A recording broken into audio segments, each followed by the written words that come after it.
Good evening. Tonight's program is 10 Dogman encounters, scary stories to fall asleep to. 10 stories, 10 ordinary people, 10 terrifying moments. They're paced slowly, patiently, the way something might circle a house, testing doors. So dim the lights, get comfortable, let your breathing slow. Speaking of doors, make sure yours are locked. I fix houses no one wants to admit are failing. My business card says foundation repair and drainage. But what I really do is listen to concrete complain. Hairline cracks, bowed walls, water where water should not be. I can stand in a basement for 10 seconds and tell you where the money is about to leave your life. My name is Armin. I am 36, divorced, and trying to keep a 4-person company alive through interest rates and a truck payment that feels personal. I speak gently to clients and violently to spreadsheets. The week this happened, rain sat over northwest Arkansas like a bruise that would not clear. Every sump pump in Benton County was running hot. We were booked 9 days out. At 6:12 p.m. on a Thursday, I got an emergency call from a woman on Oak Street in an older subdivision by the creek. "My basement keeps filling overnight," she said. "Pump is new. Plumber says no broken pipe. Something keeps opening the backflow valve." That phrase, "keeps opening," is not normal. Backflow valves fail. They do not keep opening. I almost pushed her to tomorrow. Then she said, "I have twins sleeping down there." I said I would be there in 40 minutes. Her house was a split level, with tired siding and toys under the carport. She met me in socks, eyes red, introducing herself as Lena while stepping over wet towels. "It starts around midnight," she said. "By morning, it's inches deep." "Anyone else have keys? Ex? Neighbors?" No. Basement stairs smelled like damp drywall and bleach. Flood line marked the paneling at about 6 inches. Sump crock was clear. Discharge line clear. Check valve looked intact. I opened the utility closet and found the backflow assembly. Fresh tool marks on the quarter-turn stem. Not random marring, deliberate grip points. Lena swore she had not touched it. I believed her. Most homeowners don't even know what a backflow valve is. I reset everything, zip-sealed the access, and set 2 battery cameras, one on the valve closet, one on the rear egress door. I left her my number and said call me if alarms trip. At 12:43 a.m., camera 1 pinged motion. Frame opened on the closet door already ajar. No person entered frame. Then the valve handle rotated 90 degrees by itself. Water rushed in the pipe. Camera lens jittered from vibration. I froze on my couch, staring at my phone until camera 2 pinged. Rear egress stairwell, night mode. Something moved across the top landing too fast for detail. One frame gave me shoulder, forelimb, and a hand closing the exterior latch from outside. I drove there in 15 minutes. Rain was heavy enough to blur streetlights. Lena opened the front door, holding one twin on her hip and dragging the other by the sleeve. "It's doing it again," she said. I heard scratching in the wall. We got the kids upstairs, doors shut, white noise on. I went back down with my flashlight and a pipe wrench. Basement had 2 inches of standing water. Utility closet door was open. Zip seal lay on the floor in 2 neat pieces. That's when I noticed the mud. Across concrete, through water sheen, were tracks that started as canid prints and then changed near the valve closet to long-fingered impressions where something had braced itself against the block wall while turning the stem. I radioed 911 because there are limits to contractor confidence. Dispatcher heard unknown intruder in basement and said deputies were tied up at a pileup on I-49, estimated 35 minutes. 35 minutes can drown a basement room. I shut the valve and threaded steel wire through the handle to lock it closed. Not code legal as permanent fix, but good enough for emergency. From the unfinished crawl space under the den came 3 knocks. Spacing like someone polite at a door. Lena shouted from upstairs, "What's that?" "Stay up there," I yelled. Knocks again, closer now, from inside the crawl space access hatch. I had been in 100 crawl spaces. Dark, tight, moldy, gross. I hate all of them, but I can go in if paid. That night the hatch looked like a mouth. I told myself it was raccoon, stray dog, anything ordinary. The hatch bowed outward once, then settled. I stepped back and kept my light on the seam. Something pushed from inside with slow pressure. Not enough to break it, enough to test screws. I grabbed 2 Tapcon anchors from my tool bag and drove them through the hatch into the frame with my impact driver. The motor whine made the kids upstairs cry. Whatever was behind the hatch stopped moving. For 20 seconds. Then every light in the basement went out. Not whole house. Upstairs lights stayed on. Just basement circuit dead. In darkness, water sounds get big. Drip, slosh, pipe tick. And under that, breathing from the crawl space. Deep and wet. Patient. Core fear for me has never been death. It is failure in front of witnesses. Being the man who says, "I've got this," and then watches a family lose their home because he guessed wrong. I turned on my headlamp and did the most practical thing available. I started moving people to where water could not trap them. "Lena, kids in your SUV, now," I yelled up stairwell.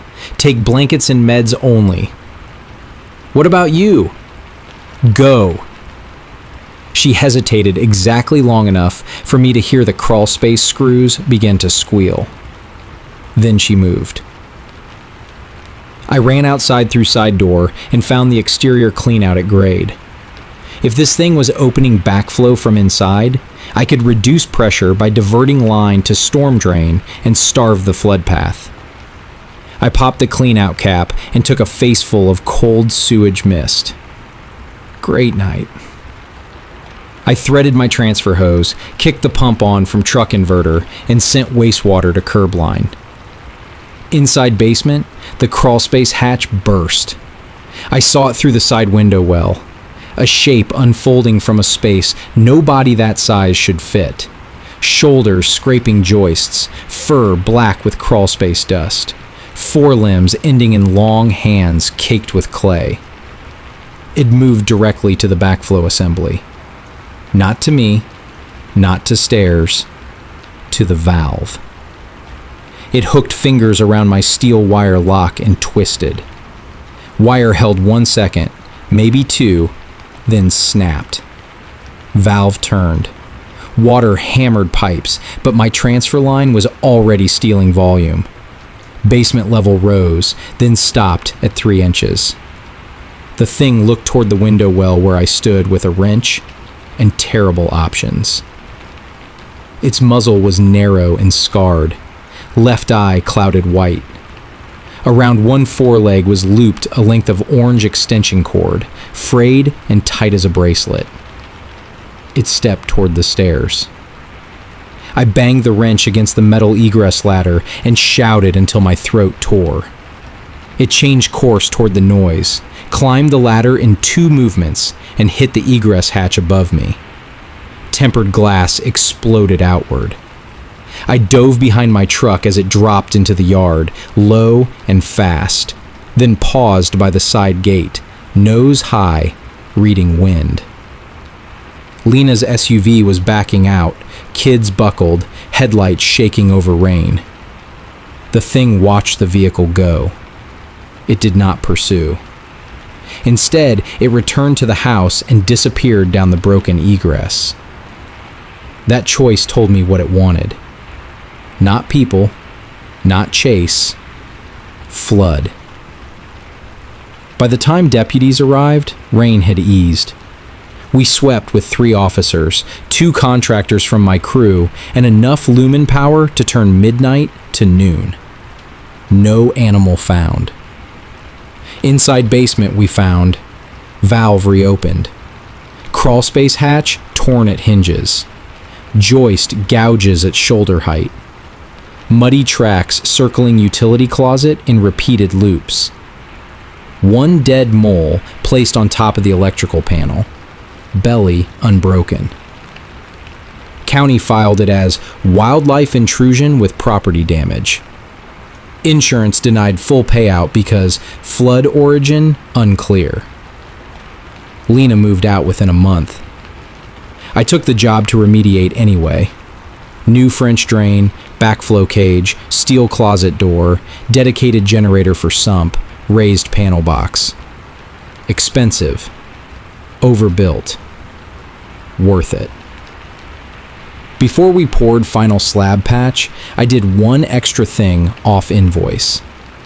I set stainless all thread through the valve handle, lock nuts both sides, epoxy sleeve over threads, then welded a cage around the assembly. You would need a cutting wheel and patience to move that stem now. Last Friday, I drove past Oak Street at dusk. House is still empty. For sale sign leaning, grass too high. As I passed, motion light over rear egress snapped on. No one visible. Then, through basement well glass, I saw water ripple in a room that should be dry. 1 circular wave, then another. Like something pacing in place, waiting for pressure to build, testing whether routine still holds. It does. For now. I did not believe in cryptids when this happened. I believed in invoices. My name is Becca Sloan. I climb communication towers for a living. If your county siren test fails, your FM station gets static at mile marker 40, or your volunteer fire channel sounds like frying bacon, I am one of the people they call. The summer I turned 31, I got moved to night maintenance because I was the only one on our crew who could still do clean work in high wind. Not brave, just stubborn and broke. Night differential paid an extra $4 an hour, and my ex had just decided child support was optional, so I took everything they offered. This job was West Texas, private repeater tower, 87 miles from Odessa, out past Pump Jacks and Caliche roads, where your GPS gives up and starts praying. The client was a security contractor guarding a stretch of pipeline. Their complaint ticket said, "Intermittent dead air, channel 9 only, occurs 1 o'clock to 3 o'clock it. Crews report growling on open mic." You get weird notes on tickets all the time. Ghost voices, Spanish number station, someone keeps keying up and breathing. 99% of it is water and an old coax line, or a bored teenager with a handheld. I drove out in a white bucket truck with a company logo peeling off the door, and a cooler full of gas station coffee. By midnight, the desert was the color of cold ash. Nothing moved, except heat lightning way off over the flats. The tower sat inside a chain-link square with razor wire and a keypad gate. There was a prefab equipment shelter, a diesel generator shed, and one sodium yard light that hummed like an angry bee. The nearest manned post was 20 miles south. I met the night guard there, a retired deputy named Calder, who looked like rawhide and old tobacco.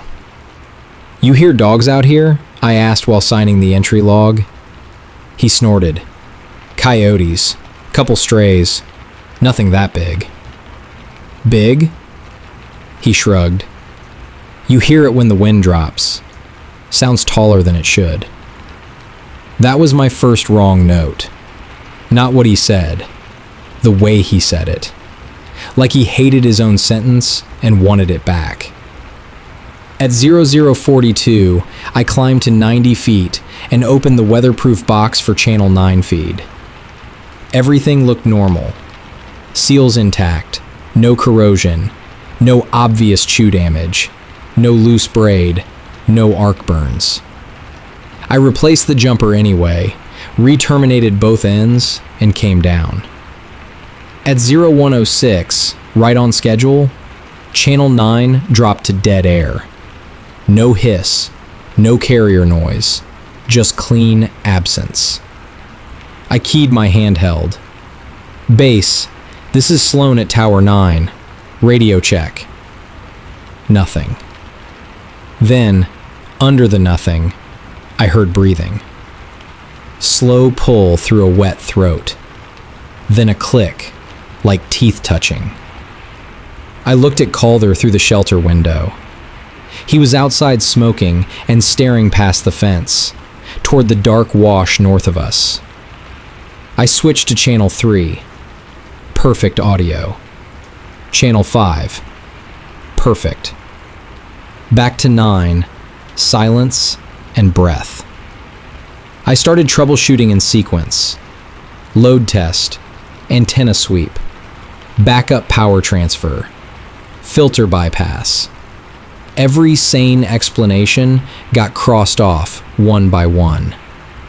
At 0119, the station monitor lit up with open carrier on 9. No call sign, no voice, just that breathing. Then a noise like claws dragging lightly over corrugated metal, close enough to make the mic limiter pump. Calder came in fast and shut the door behind him. "Do not go outside between 1 and 3, he said. "If somebody is on site interfering, we call county. County quit responding to this site last month." I laughed at him because people laugh when they are scared and too proud to admit it. "Fine, then we call your boss." My boss sleeps with his phone off from 1 to 3. He said it flat, no drama. And I finally understood this was not folklore to him. It was policy. We sat there listening to dead air breathe through a speaker the size of my palm. At 0131, something struck the fence. Not hard, just a deliberate bump. Metal links thudding in a short sequence around the perimeter. North side, east side, west side. It moved too quickly for a person and too heavy for a coyote. I killed the yard light from the breaker because bright light outside just blinds you from seeing past the glass. The desert folded in around us. In the dark, the monitor speaker changed. The breathing stopped. A voice came through Channel 9, low and rough, like speech played backward and then fixed halfway. "Calder." He froze. The voice tried again, shaping him better. "Calder. Gate." It knew the keypad code rhythm. 5 beeps came through the speaker, spaced exactly like finger presses. Calder whispered, Do not answer your own name. I wanted to ask why. I did not need to. Every story from dispatch, every body cam rumor, every drunk trailer park warning about things that call you outside landed at once in my stomach like bad water. At 1:47, we heard claws on the shelter roof. Slow, exploratory, like a blind person reading Braille with knives. The roof dipped over us in one corner, then recovered. I looked at the interior ladder bolted to the wall that led to the emergency hatch. If it dropped in from the roof, that hatch was the first point of failure. "How long does this go?" I whispered. "Till 3. And then? Then it leaves." "How do you know?" He did not answer. That was answer enough. The speaker clicked. New voice. Mine. "Base, this is Sloan at Tower 9, radio check." Exactly my cadence. Exactly my tired little upward lilt at the end. If you had played it for my daughter, she would have said, "Mommy was on the radio." I shut the monitor off so hard, the knob snapped. The silence after that was worse. We could still hear movement outside, not circling now, just waiting near the door. At 2:11, the door handle moved once, not rattled, turned. We had deadbolts and a crossbar. It could not get in quick, but cannot is not the same as won't. I made a decision that still wakes me up. Inside the shelter was a backup directional antenna, compact Yagi, used for point-to-point diagnostics. I could mount it low on the south fence, hardwire a patch through the conduit stub, and force Channel 9 traffic away from whatever was north of us. If this thing was keying us by proximity or reflection, I could give our crews a clean lane. It meant opening the door. Calder grabbed my sleeve. "No. If a line crew misses a gas leak call because of this channel, people die. If you open that door, you die." We stared at each other in that stale generator smell air, both of us sure and neither of us right enough. At 2:26, Channel 9 came alive again, even with the monitor broken. We heard it from my handheld on the table, volume low. A little girl, crying. No words, just breathless sobs and one tiny hiccup between them. My daughter was 8 then. She did that exact hiccup when she cried so hard she forgot to breathe. I went for the door. Calder tackled me before my hand hit the bar. We went down hard on the concrete and knocked over a tool case. I fought him like I hated him, because for those 10 seconds I did hate him. He pinned my wrists and shouted in my face, "It does not know your daughter, it knows you." I stopped moving. Outside, something gave a short bark laugh, almost pleased. At 2:58, the fence popped once like wire snapping under tension. Then footsteps, heavy and uneven, moved away into the wash. At 3:04, Channel 9 restored full carrier and clear audio. By 3:20, the sky in the east looked bruised purple and ordinary. We went outside together. On the north side of the fence, links were bent inward in 3 places, as if pried by hands. In the dust beyond the wash, there were tracks that started as canid prints, and then stretched into long, human-like impressions every 5th step. On the shelter door, at eye level, someone had traced 5 keypad dots in grease. 24197. Our gate code. I filed a report that morning with all technical findings and none of what mattered. Unknown interference source, possible intentional keying, recommend daytime hardening and remote relay relocation. Management approved none of it, too expensive. They reassigned me to daytime metro work and removed me from rural overnight tickets. Calder retired 3 weeks later and moved, no forwarding address. People assume this is the part where I quit tower work forever. I did not. Bills did not quit me, so I kept climbing. What changed is simpler.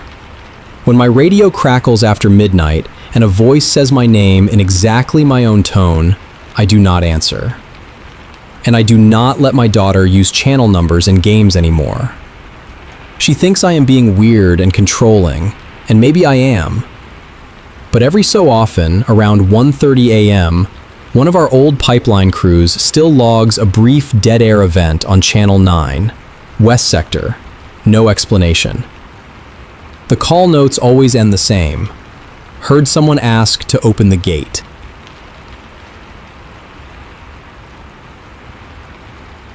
I worked animal control for Grand Traverse County long enough that people stopped saying my name and started saying, "Call the truck." You get used to the smell first. Wet rope, old kibble, bleach tabs, penny metal blood if it's a bite call. Then you get used to the sounds. Nails on kennel floors, a catch pole rattling in the mount, the little happy sneeze some dogs do right before they decide whether they trust you. I liked that part. I was good at that part. It was April, thaw season, when the roads sweat at night and every ditch pretends it's a stream. Calls started coming in from the new houses off Supply Road, the ones built where Vance's apple orchard used to be. "Big stray," dispatch said. "Taking pets." That happens in spring. Coyotes get bold, fences sink. People discover too late that invisible boundary means nothing to a hungry thing with legs. First call was a golden retriever named Mabel. Second was a husky mix named Fargo. Third was 2 beagles from the same yard. No blood at any of the scenes. Just drag marks in the mud and collars left behind like somebody had politely undressed them. I remember standing in a backyard with one of those collars in my gloved hand while the owner cried into her sleeve. Pink nylon, chewed through the stitching. Tag still attached. Ruthie. If lost, call. The tag had mud in the stamped numbers, and for some reason that made me mad. Not scared. Mad. Like someone had borrowed a dog and returned it wrong. I told everyone the same thing. Keep pets inside after dusk. Don't leave food out. Call if you hear fighting. I did not say what I was starting to think, which was that coyotes don't unbuckle collars. On Thursday, my partner, Emmett, met me by the culvert behind Lot 17, where a kid had reported a giant dog standing up. Emmett was 62, had forearms like hams, and carried milk bones in his shirt pocket like a priest carries wafers. He looked at the prints and went quiet. They were canid mostly. 4 toes, claw marks, deep pad. But every 10 or 12 feet there'd be another impression beside them, long and narrow with 5 points, like a hand pressed in wet sand by somebody wearing a winter glove with nails. "Bear with mange?" I said. "Bear doesn't set things down," Emmett said, and pointed. Under the culvert lip were 6 collars arranged in a neat row, small to large, buckles facing the same direction. Mud rinsed off. That night, I set a live trap with a side release gate and 2 trail cams zip-tied high in the cottonwoods. Bait was a torn rotisserie chicken from Olson's and one of Emmett's milk bones broken in half. Dumb, maybe, but scent layers matter. Domestic, familiar, safe. At 2:13 a.m., my phone pinged with camera motion. The first image was empty grass, silver in infrared. Second image showed the trap door open. Third image showed the inside bait pan licked clean. No animal in frame, no blur, no glitch bars. just open trap, no bait. Fourth image was the one I stared at until dawn. It was close to the camera, too close for focus. A shoulder and neck, dark fur matted in ropes, ear torn low, and below the jawline, where chest should start, was a leather collar threaded onto something that wasn't a neck at all, more like a strap rack. Tags hanging there. 15, 20 maybe. A curtain of circles. At 6:40, I drove to show Emmett.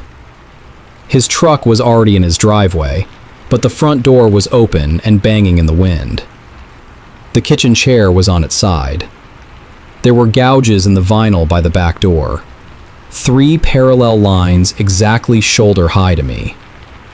On the mudroom tile, 1 milk bone, unbroken. No blood, no Emmett. People say no sign of struggle, like that means something gentle happened. That house looked like a struggle where one side didn't need to hurry. The sheriff took over by lunch.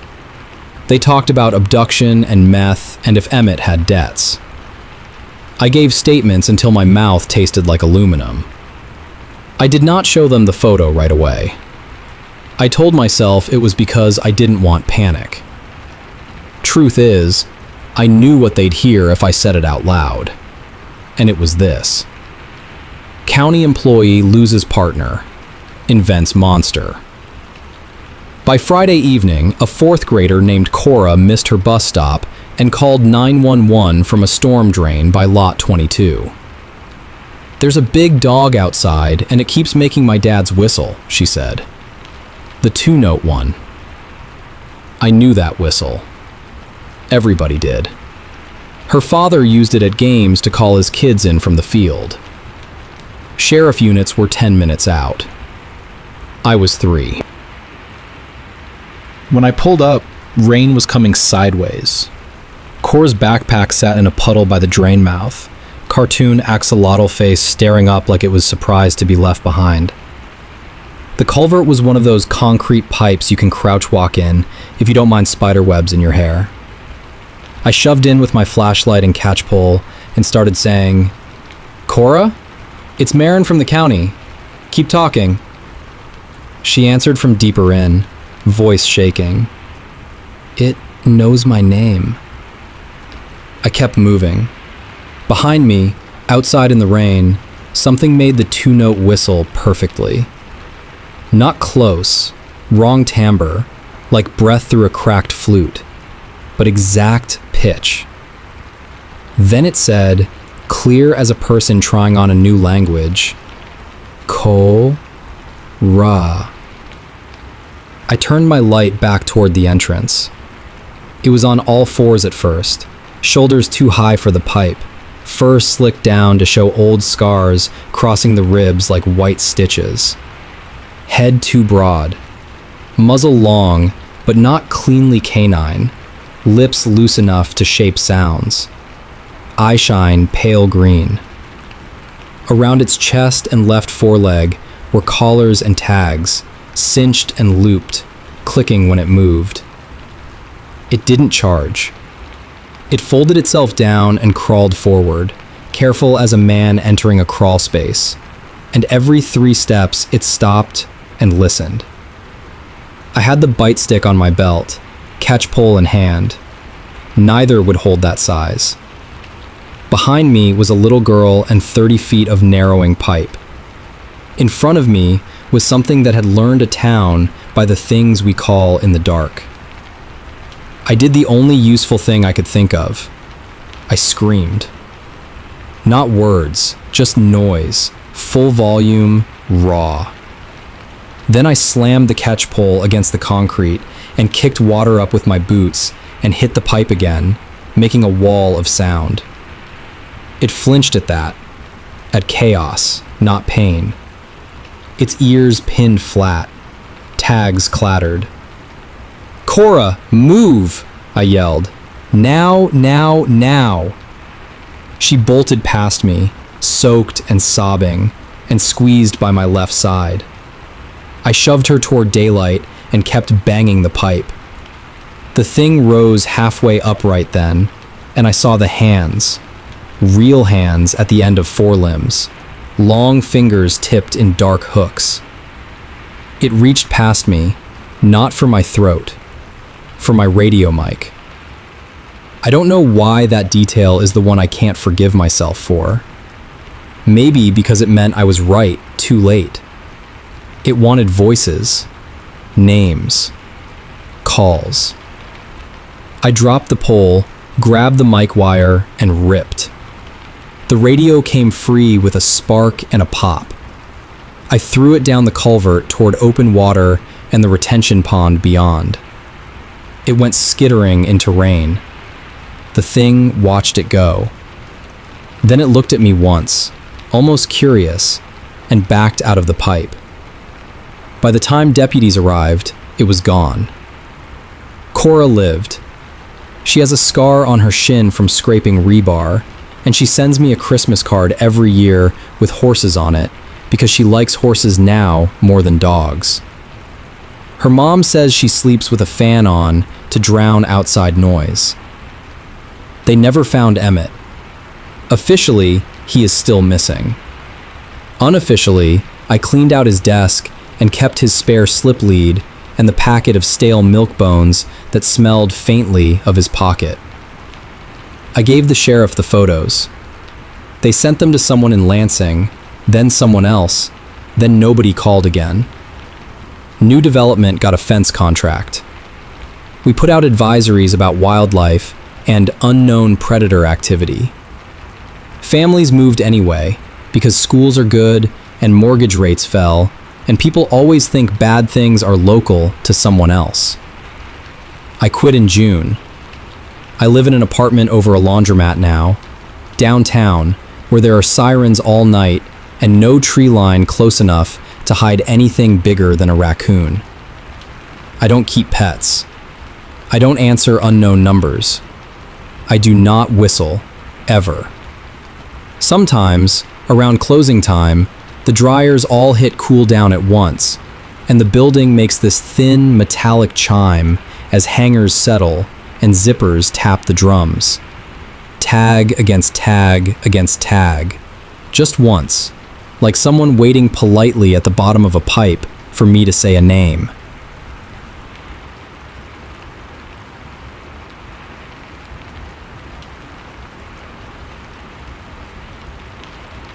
People think search and rescue is hero work.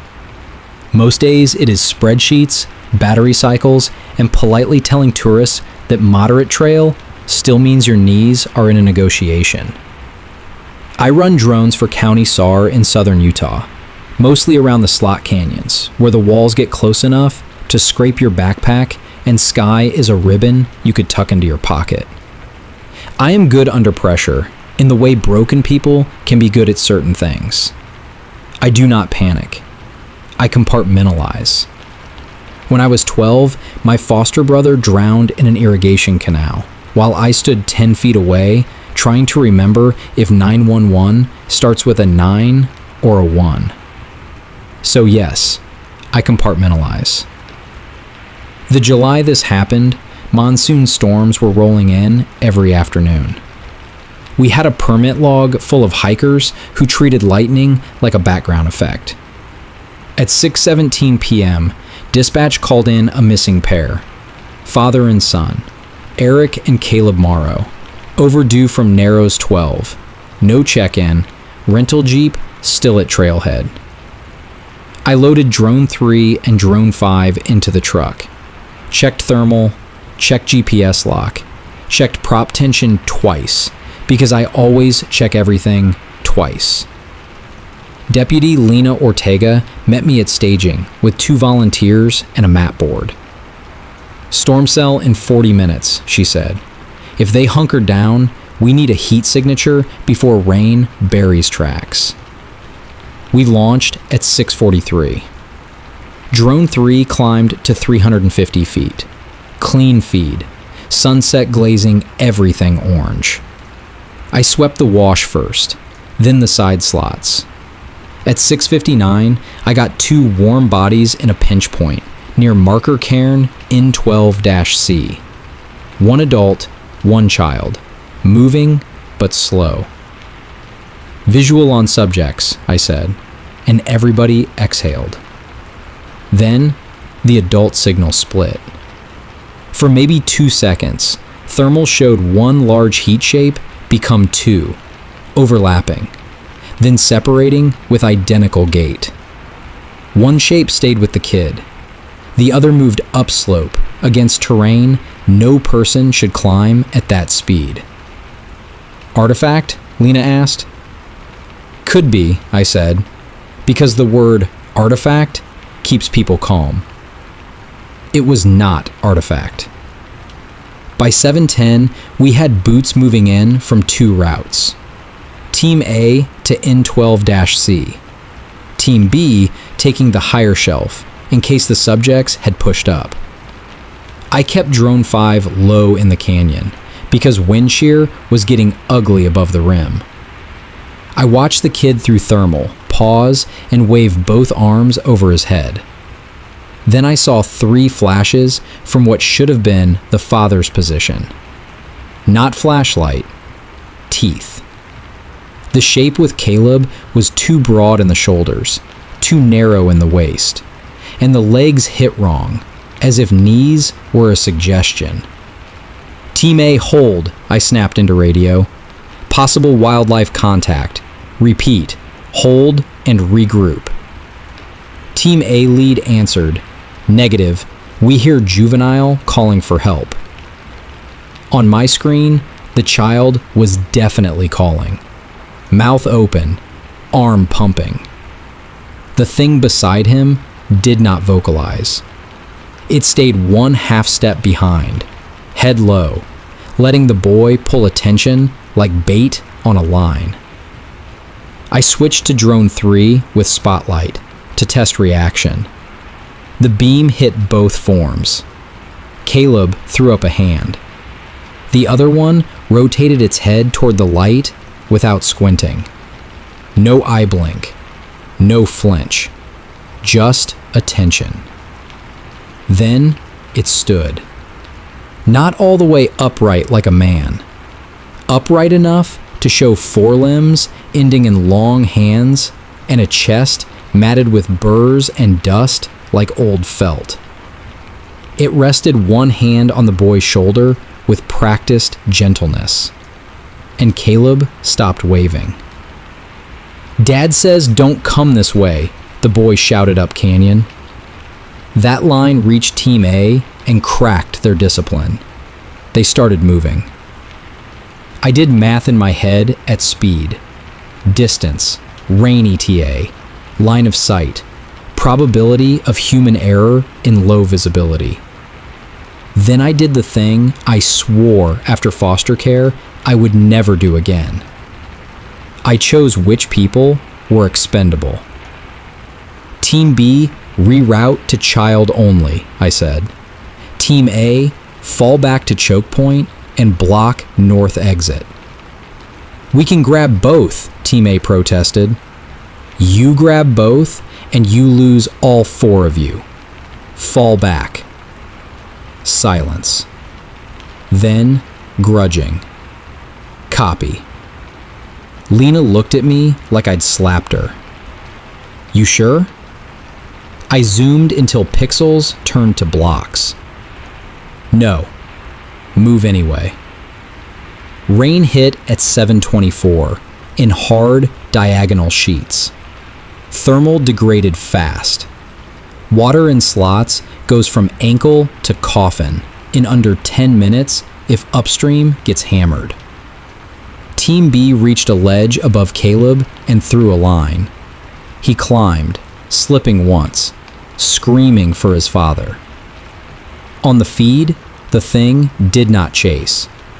It trotted downslope toward the blocked north exit, where Team A waited behind boulders. I flipped to night camera and saw what rain reveals. Tracks on wet sandstone where nothing should leave tracks. Canid pads. Then long finger drags when it used the walls for leverage. It moved like something that understood geometry better than we did. At 7:31, Team A radioed contact. Not visual, contact.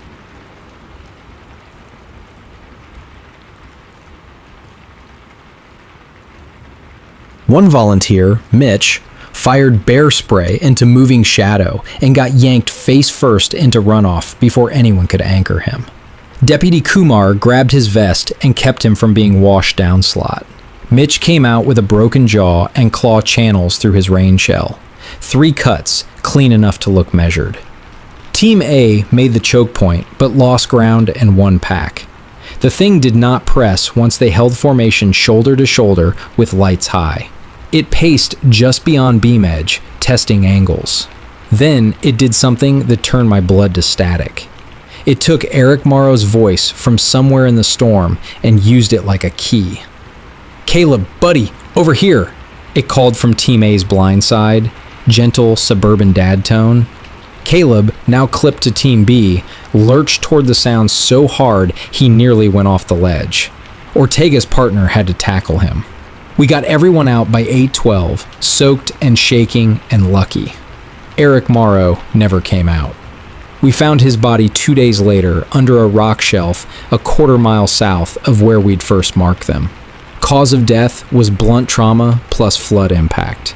He likely fell before we arrived, maybe while trying to lift Caleb to higher ground.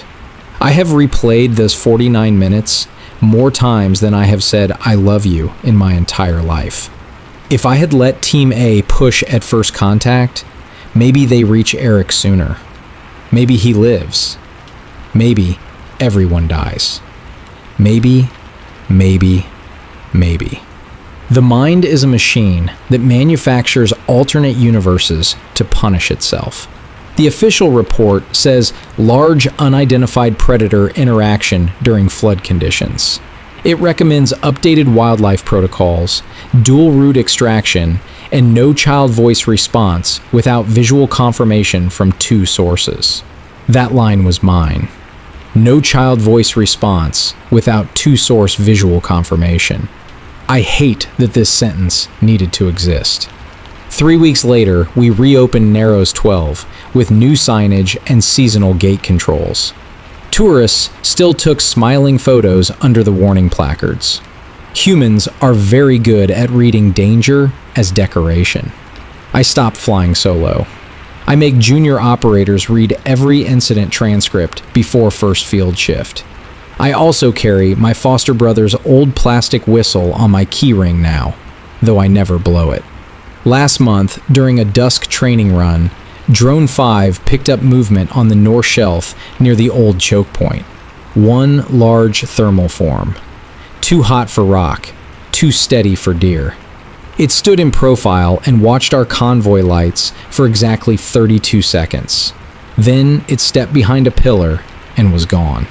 When we inspected the spot at sunrise, we found no tracks, just a fresh cairn where no cairn had been the day before.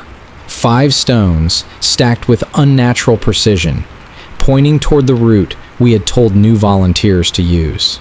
I kicked it over. Then I rebuilt it wrong on purpose. People ask if I still trust my instincts after Narrows 12. I trust them less than I trust procedure. Instinct says save everyone. Procedure says save who you can.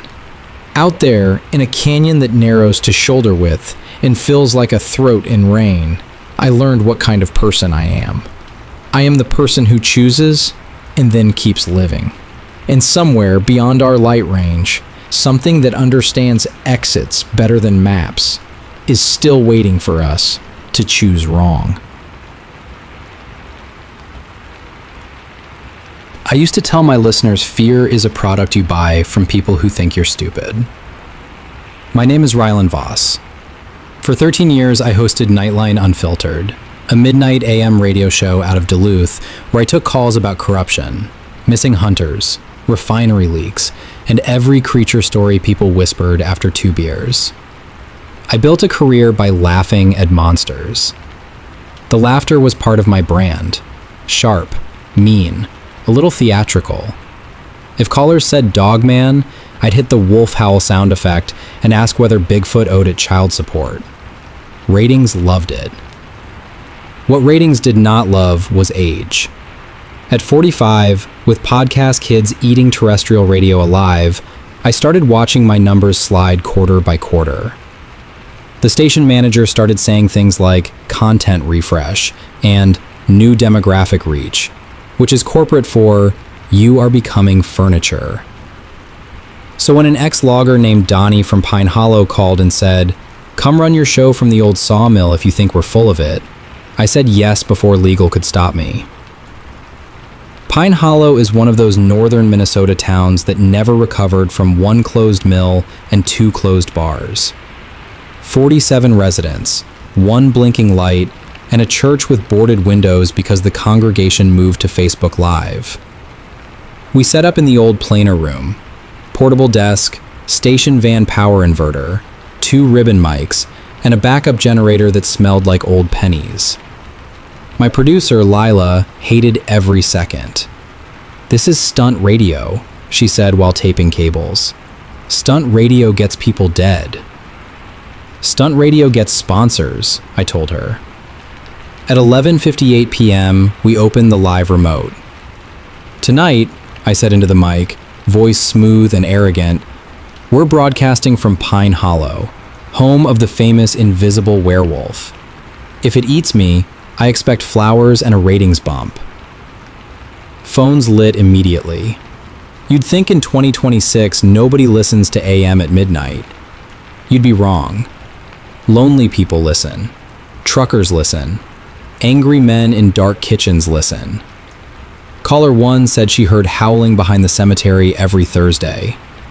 Caller 2 said his hounds came home inside out with fear. Caller 3 was Donnie, on location outside the mill, saying he could see eye shine in the tree line. I mocked him on air and told him to wave so our non-existent camera could catch him. He swore at me. Audience loved it. Lila gave me that look that means she's planning my apology speech. At 12:41, our signal started breathing. You can hear RF interference as hiss or warble. This was rhythmic. Inhale static, exhale static, with wet clicks in between. It rode under my voice like a second track. I tapped my headphones and kept going because dead air terrifies broadcasters more than storms. Folks, if you're hearing weird audio, that's just Pine Hollow hospitality. Lila slid a note across the desk. Backup feed clean, only main is bad. Meaning, the corruption was entering before transmission, in room. At 12:53, someone knocked on the exterior loading dock door. 3 knocks. Pause. 2 knocks. Donnie's old signal. He told us earlier. Lila went to open it. I stopped her, not out of bravery, out of pettiness. Let him wait. He wants theater. Knock pattern repeated, louder. Then our call screener line opened by itself and routed to program without my board touch.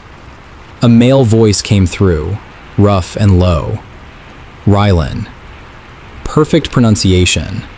First syllable clipped exactly the way my mother said it when she was angry. I smiled for the audience because reflex is stronger than dread. "Well, look who's calling.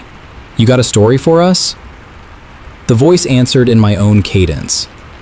"Tonight, if it eats me, I expect flowers and a ratings bump." Isla's face drained. I killed the line. It reopened. This time, Donnie's voice, panicked. "Open up. Open up now." The loading dock door handle turned once. Slow, deliberate. I made my first honest decision that night. I told listeners we were going to a break and cut to ads. In silence, you notice sounds you edit out during a show. Fluorescent hum, generator thrum, mice in insulation. Over all of it, we heard something pace along the roof trusses, claws ticking steel in a measured loop. Lila whispered, "We leave." Outside was a gravel lot ringed by black spruce. Truck 15 feet away. Tree line 40 feet beyond that. I said, "We can call sheriff." And tell them what? Your own voice on a phone line? She wasn't wrong. We waited 5 minutes that felt like debt collection. Pacing stopped. The dock door knocked again. 3, then 2. Donnie texted me at 1:11. "You locked me out. I'm at home. Stop joking."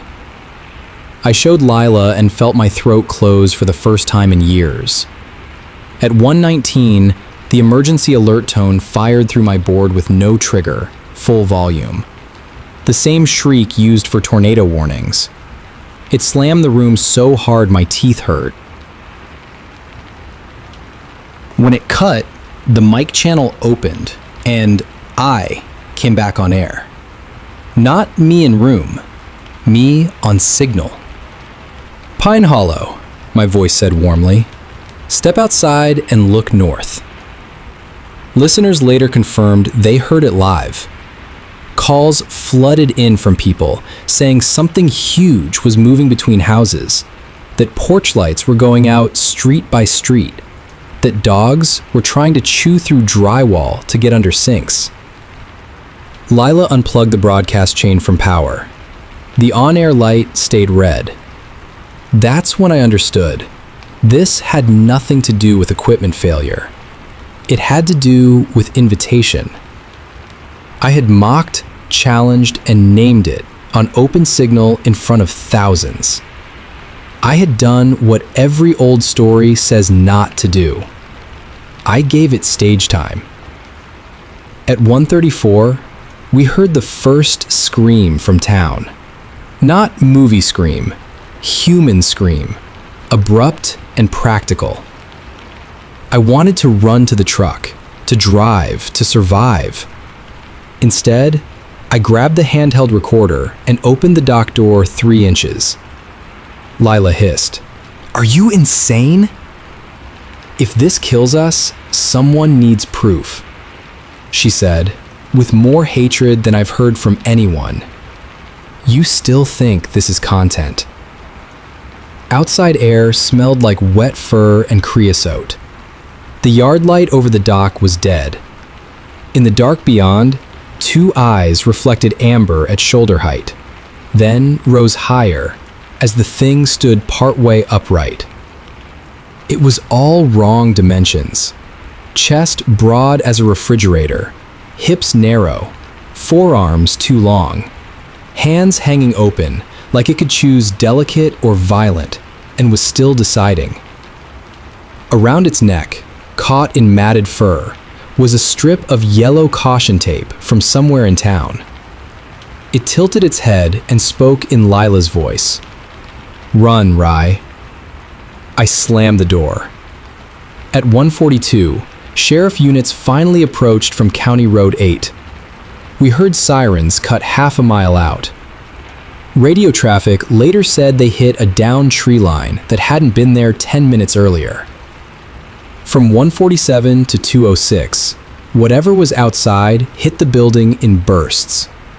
Not trying to smash through straight on, testing seams, prying where cinder block met warped wood. It understood construction better than rage. Lila and I braced the dock with pipe clamps and a pallet jack. At 2:08, she told me if we survived, she was quitting. At 2:09, I told her I was sorry for using people's fear as a punchline. At 2:10, she said, "Too late for that." At 2:13, everything stopped. No scratching, no knocks, no breathing on the signal. At 2:27, deputies reached us and escorted us to armored transport. Dawn found 3 houses damaged in Pine Hollow, 1 deputy with a torn calf, and Donnie's hound dead in a ditch with no visible blood and a broken radio collar lying beside it. No official animal report was filed. County wrote storm damage and aggressive wildlife encounter. My station took me off air for 2 weeks, then offered me a reduced slot with a less confrontational tone. I declined. Lila never came back. I teach community college audio production now. I am polite. I sleep with a fan on medium because silence feels like a held breath. Do I believe in Dogman? Belief is a luxury. I have recordings. One file is 12 seconds long, captured on my handheld when I cracked the dock door. At second 7, you can hear pause in gravel, then a soft throat click, then my own voice from 6 feet away saying, "Calm as Sunday radio. Take the North Road, folks. It's clear tonight." There is no North Road out of Pine Hollow. There used to be.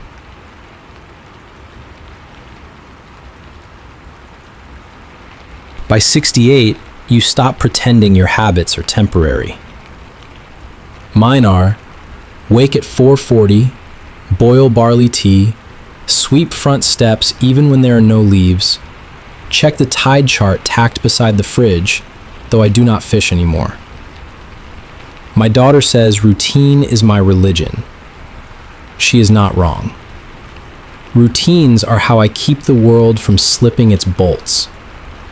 I maintain floodgates for the parish now, south of New Orleans, where roads run like pencil lines on top of levees, and marsh water waits on both sides, patient as debt. Before that, I repaired church organs for 30 years. Reeds, bellows, breath. Machines that only behave if you respect sequence. Late September, heat still sitting on us like wet wool. We got a week of king tides and an offshore storm chewing its way north. Nothing dramatic on radar, just enough wind and surge to keep old men from sleeping. My section was Levee Road 6 through 11. 11 miles of pumps, sluice gates, and culverts, with rust older than some marriages. I work nights during storms because daytime crews get distracted by meetings and daytime supervisors. On Tuesday at 10:12 p.m., Gate 9 alarmed, open, then closed twice in 6 minutes. I drove out in the parish truck, wipers slapping, thermos rattling in the cup holder. Gate 9 sits beside a spoil bank where salt grass grows waist high and nutria tracks look like little handprints. Lock was intact, chain intact. Panel showed manual override had been thrown, reset, thrown again. Nobody in sight. What I did see were marks in the mud by the wheel housing. Deep canid prints, bigger than my palm, circling the same 6-foot patch over and over. Not a path, a ring. Animals cross. They do not pace perfect circles unless something has taught them to. I radioed dispatch for a deputy sweep. They told me units were tied up at a wreck near Highway 23 and asked if I could monitor and advise. That means you are on your own. I reseated the override, zip-tied the guard, and moved on. At Gate 10, same alarm pattern, same ring in mud. At Gate 11, no alarm, but the motor control box had 3 fresh gouges down the side, parallel and neat as if made by a machine tool. Under the gouges sat a pile of blue crab shells, cracked and stacked in a little mound. I have lived in South Louisiana long enough to respect strange offerings. I backed away, got in the truck, and called my daughter. She is a pharmacist in Kenner and answers every call from me because she still thinks I might fall off a ladder one day. Appa, it's midnight. If I ask you to come tomorrow and change my smoke detector batteries, you come. Silence. Then softer. Okay, why? Because I asked. I did not tell her about the rings in the mud. At 12:41 a.m., wind dropped all at once. In marsh country, that is wrong enough to ring in your bones. Frogs went quiet. Insects went quiet. Even the pump house hum seemed to pull back. Then I heard it on the levee top behind my truck. Not howl, not bark.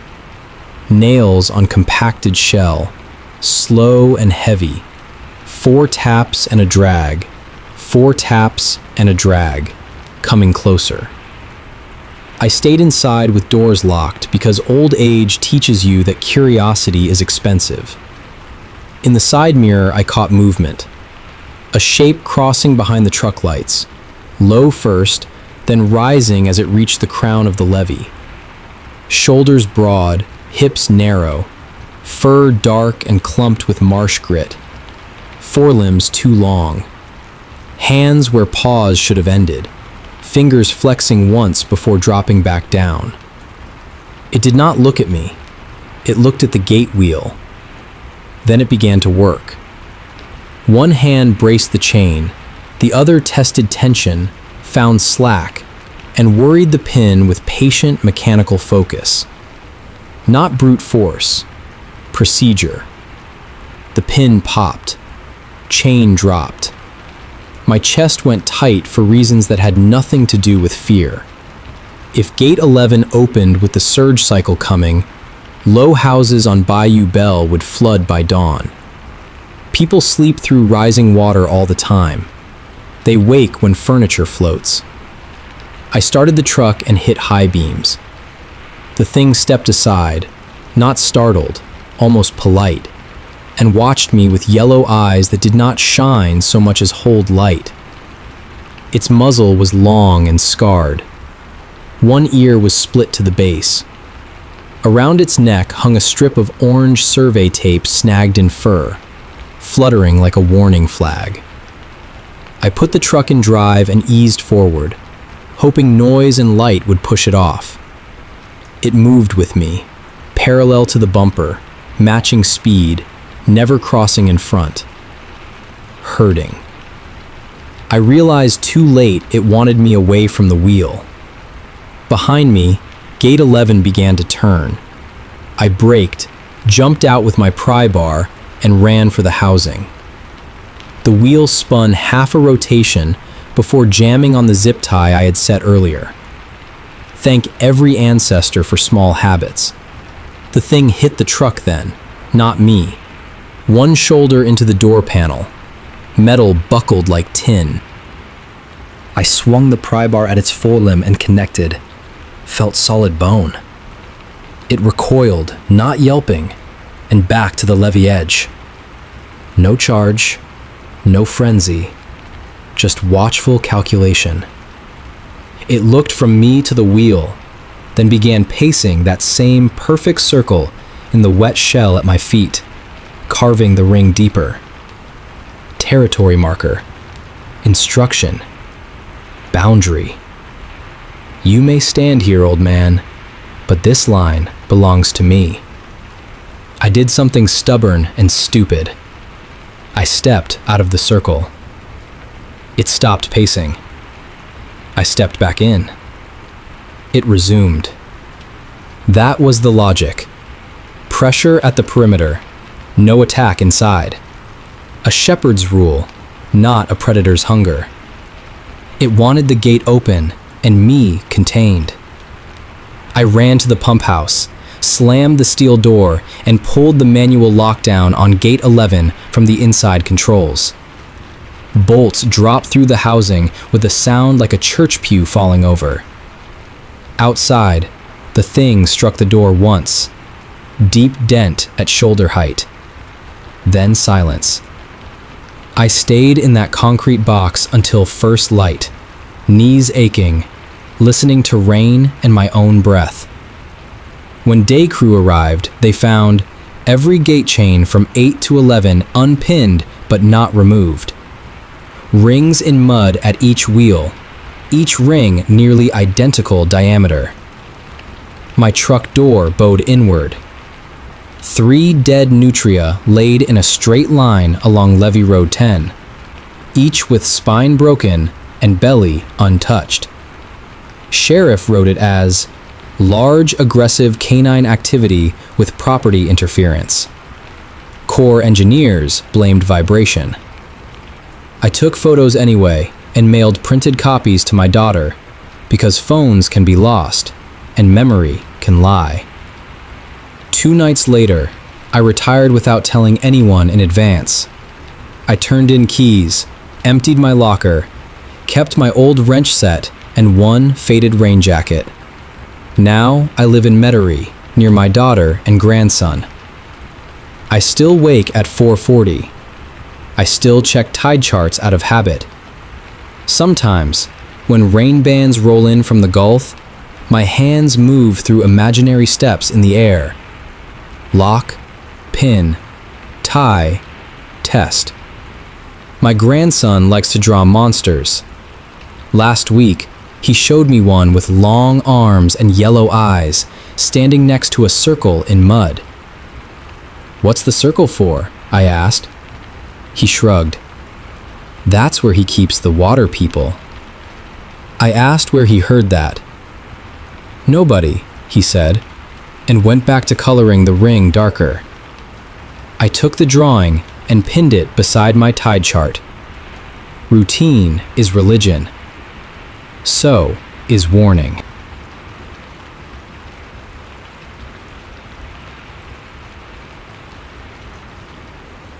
We drove up from Austin in a rented Sprinter that smelled like patchouli and fast food. 4 of us, plus a guy named Reed who said he facilitated ceremonies. He wore a wide brim hat and a turquoise ring the size of a quarter. He posted a lot of videos where he talked about medicine and lineage in a soft voice over drone shots of desert. I went because my friend Lacey pitched it as a reset.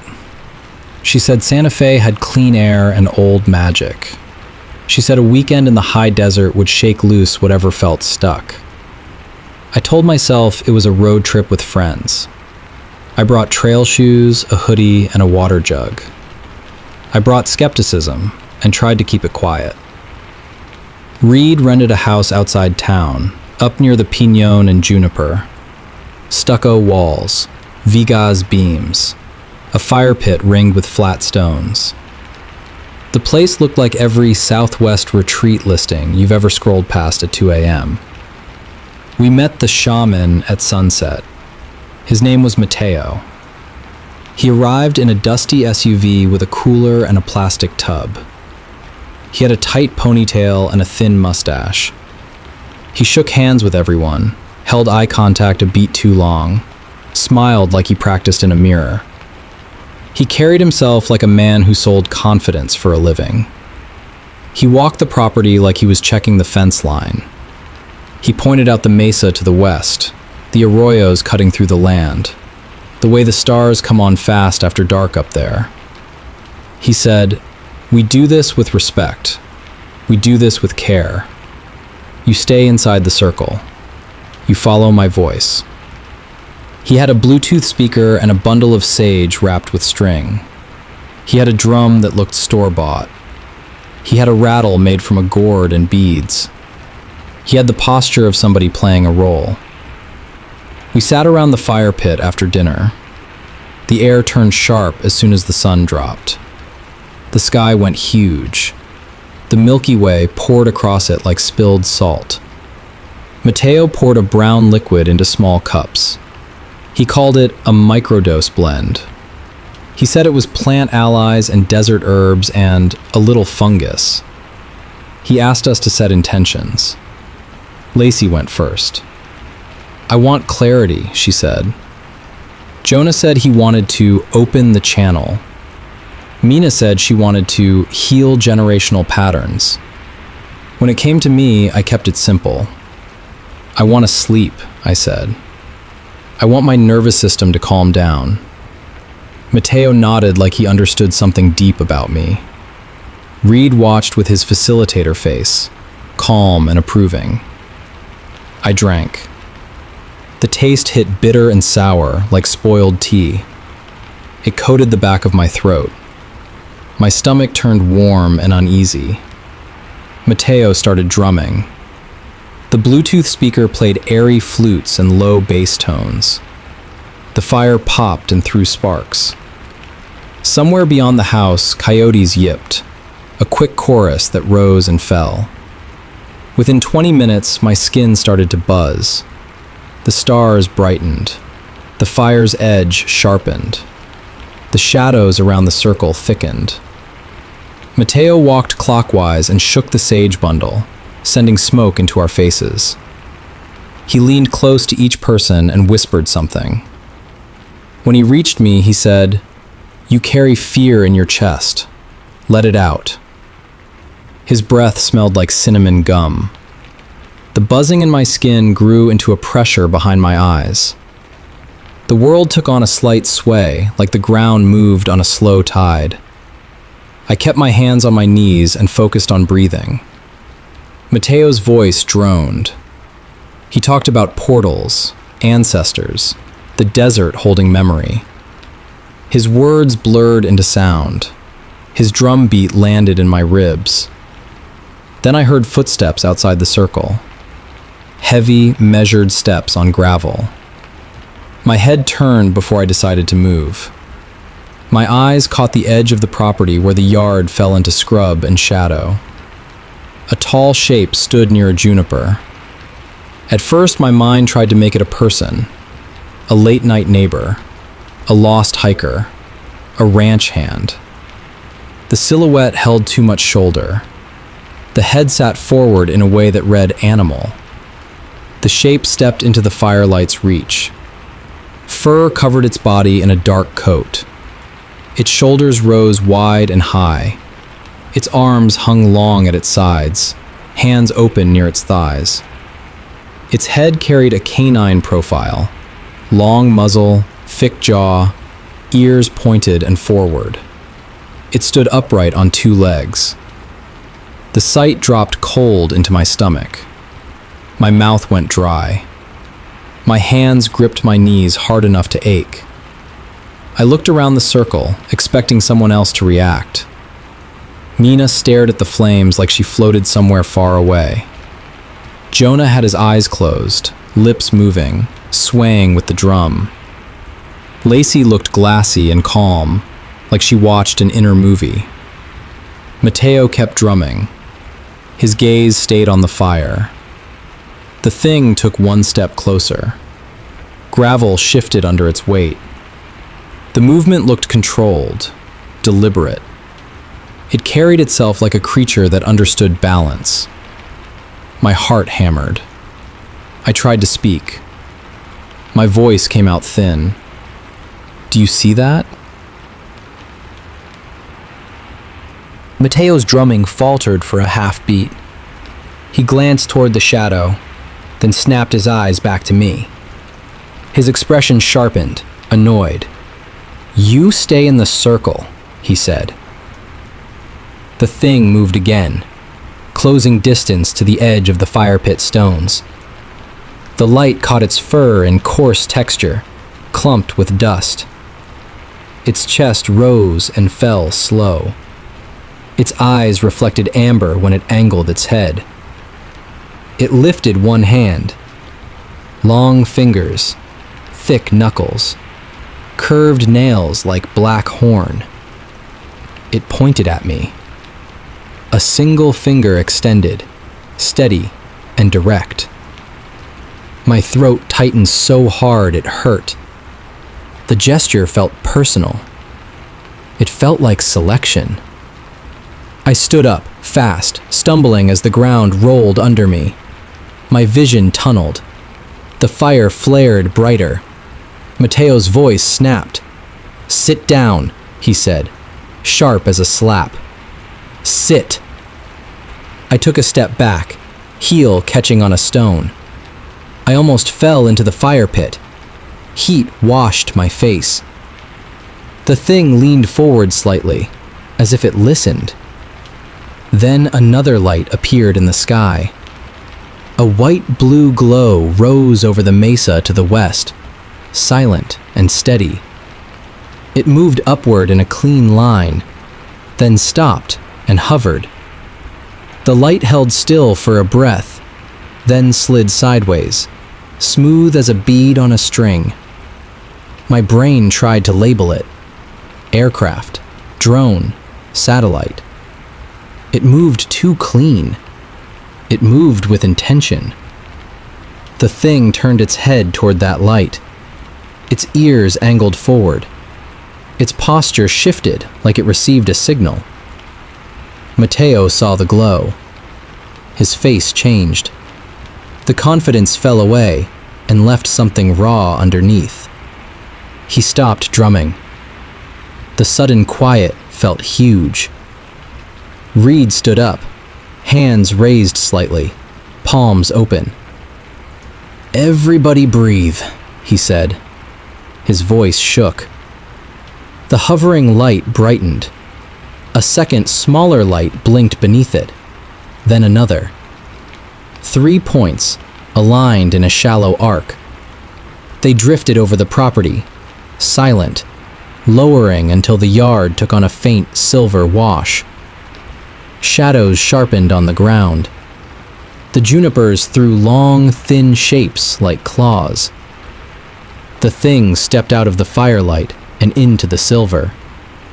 Its fur caught the glow and looked almost wet. Its muzzle lifted slightly, like it tasted the air.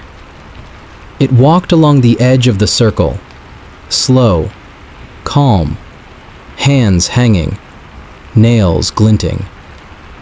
Mateo backed away from the fire pit.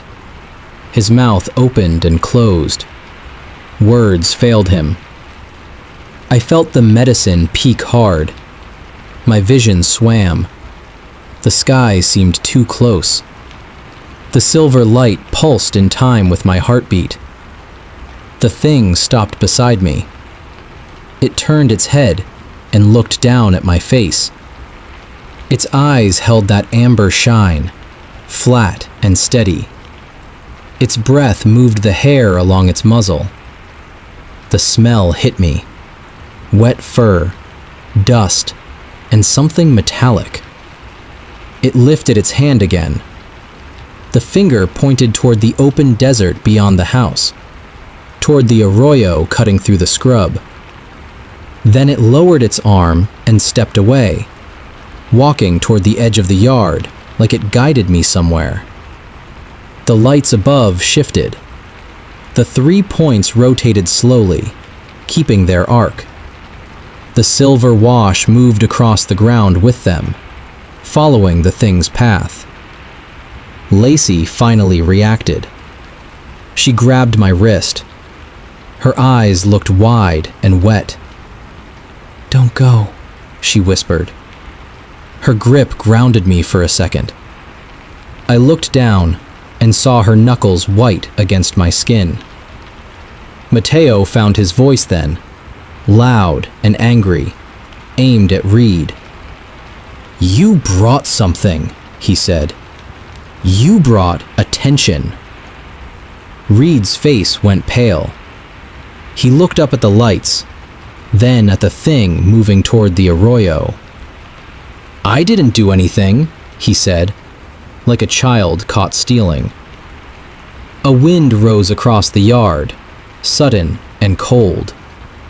The fire bent sideways. Sparks blew out and died in the gravel. The thing reached the arroyo's edge and stopped. It turned back toward us and held still, upright, patient. The lights above hovered directly over it. The silver glow intensified. The ground around the thing looked bleached, like moonlight poured through a magnifying glass. My stomach clenched. My body wanted to run, and it also wanted to follow, like the pointing gesture had hooked a part of my brain that obeyed. Then the thing lifted its head toward the lights and opened its mouth. A sound came out, low and vibrating. It rolled across the yard and through my chest like a drum struck underwater. Kiara, my niece's name, flashed through my head for no reason. My mother's face. The idea of home. The idea of leaving everything behind and walking into scrub under a silent sky. Lacey pulled harder, dragging me backward. Jonah and Mina stumbled to their feet, faces confused, eyes blown wide. Reed grabbed a flashlight from the porch and aimed it toward the arroyo. The beam hit empty scrub. The thing had moved into the arroyo's shadow, slipping down the cut with a smooth step that carried it out of sight.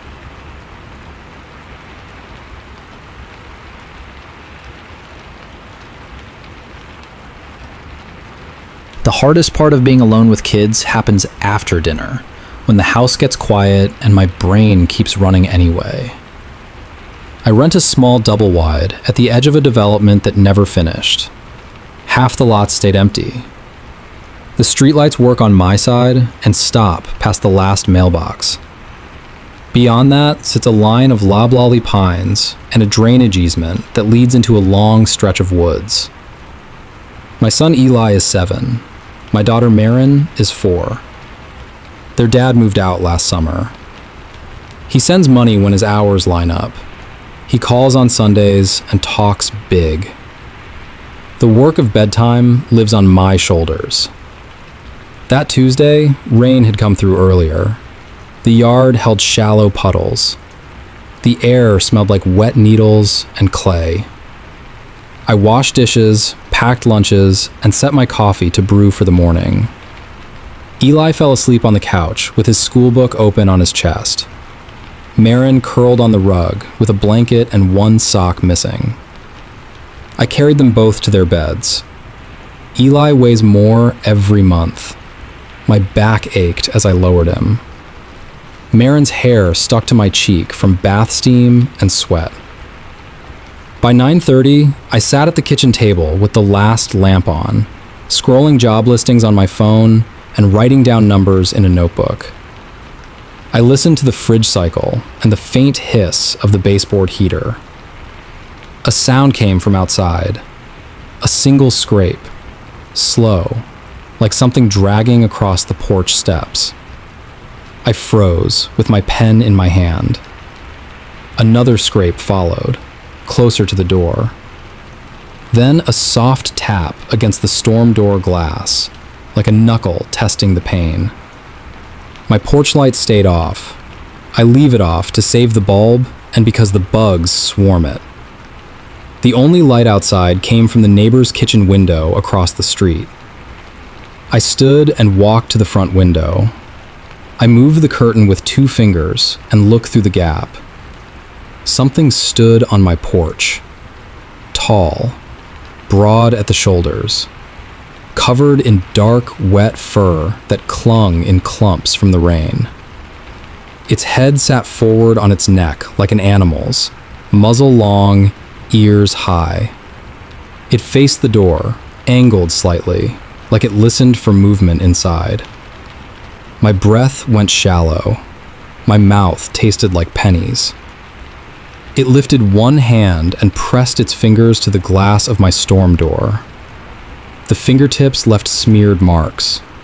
The nails looked thick and curved, like black horn. My knees softened. I backed away from the window and reached for my phone on the table. My hand shook so hard, I almost dropped it. I stepped into the hallway and leaned my shoulder against the wall, keeping the kitchen out of view of the door. I dialed my sister, Tasha, because calling her takes less thinking than calling anyone else.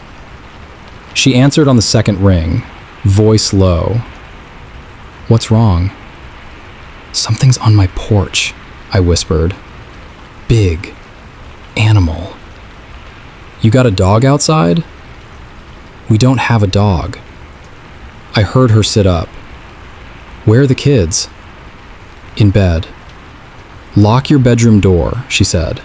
"Go. Take the phone." I walked down the hall on the balls of my feet. The floor creaked in 2 spots, and each creak made my stomach clench. I opened Eli's door and saw him asleep on his side, mouth open, hair stuck up. I touched his shoulder. "Eli," I whispered. "Baby, wake up." He blinked at me, confused. Mom? Come with me, I said. Quiet feet.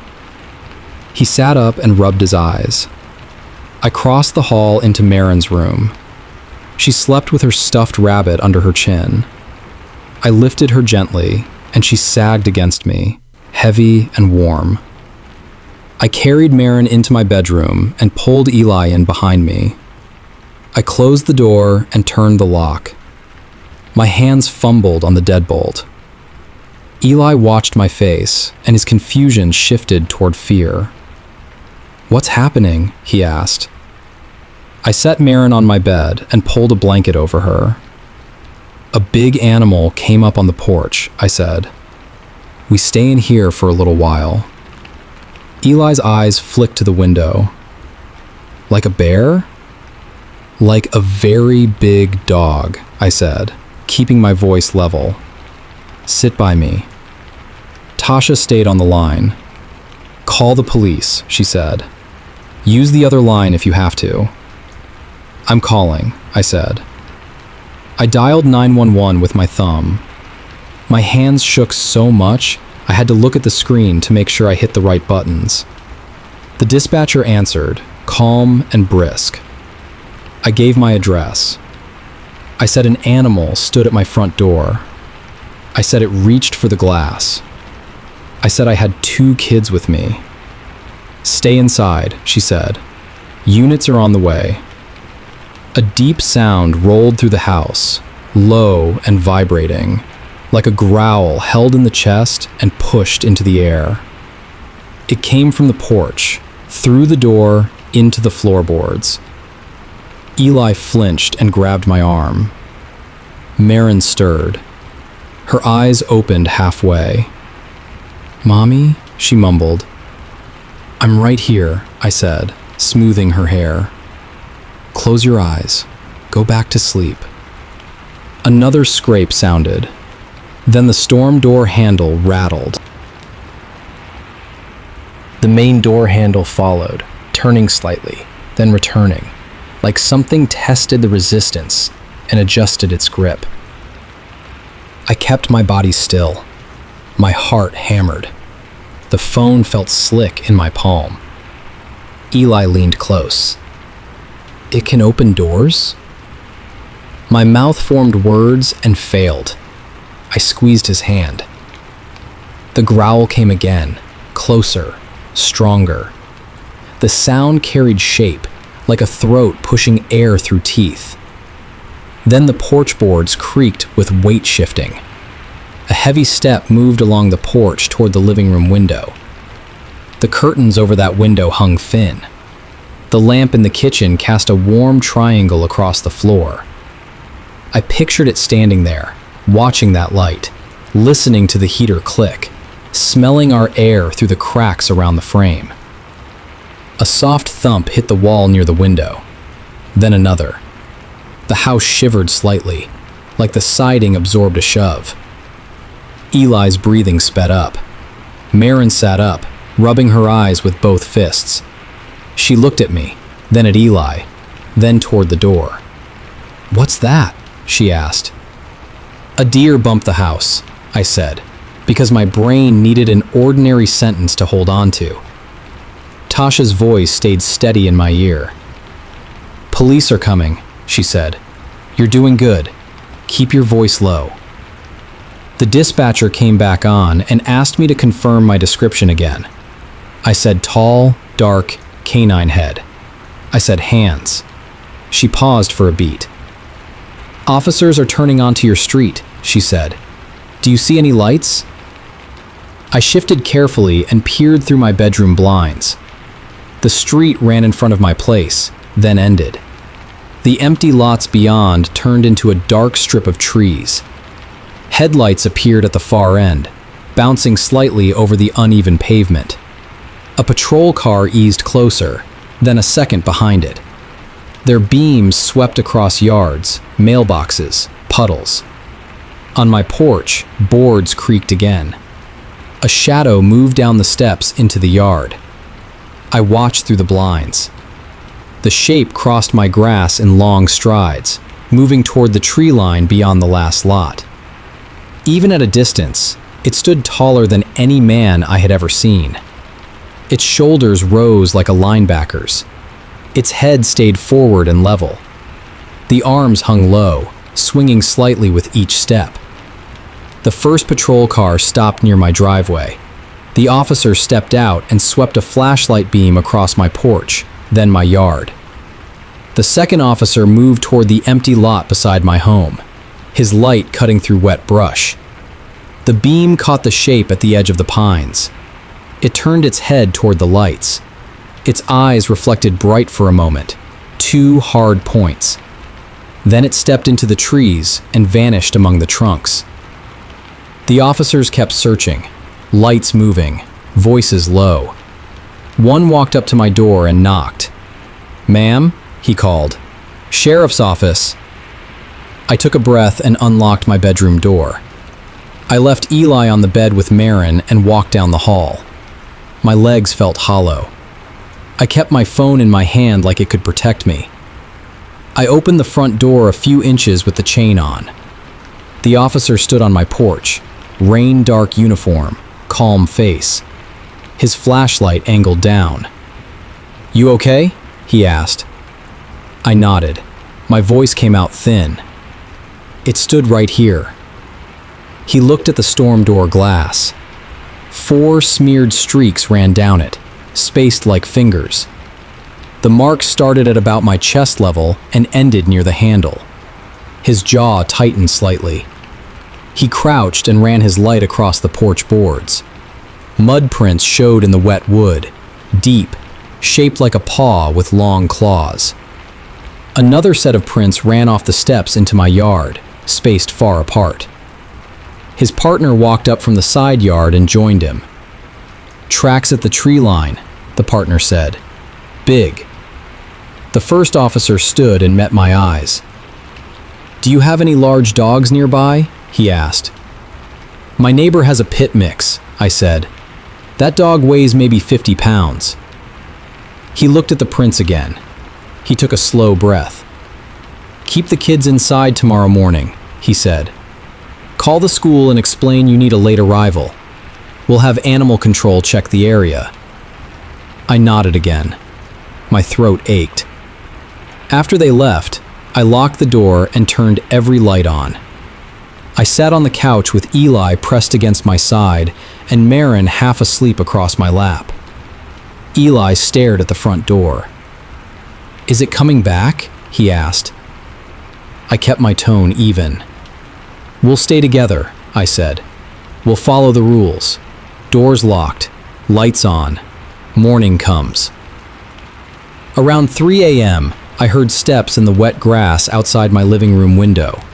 Slow pacing, a pause, then a single tap against the glass, gentle, like a finger. Eli's grip tightened on my arm. Marin's eyes fluttered open. I kept my gaze on the window and held both kids close, breathing slow, listening as the steps moved away toward the trees, steady and patient, like something that had time.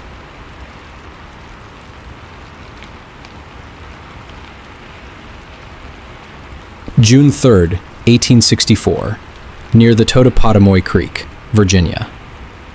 I keep this book in my blouse pocket, wrapped in oilcloth. It rides with my letters and my hardtack. Writing settles my hands. My name is Thomas E. Garner, Company B, 9th Massachusetts, age 23. I put these lines down by candle stub beside a log, while the men around me breathe and mutter in sleep.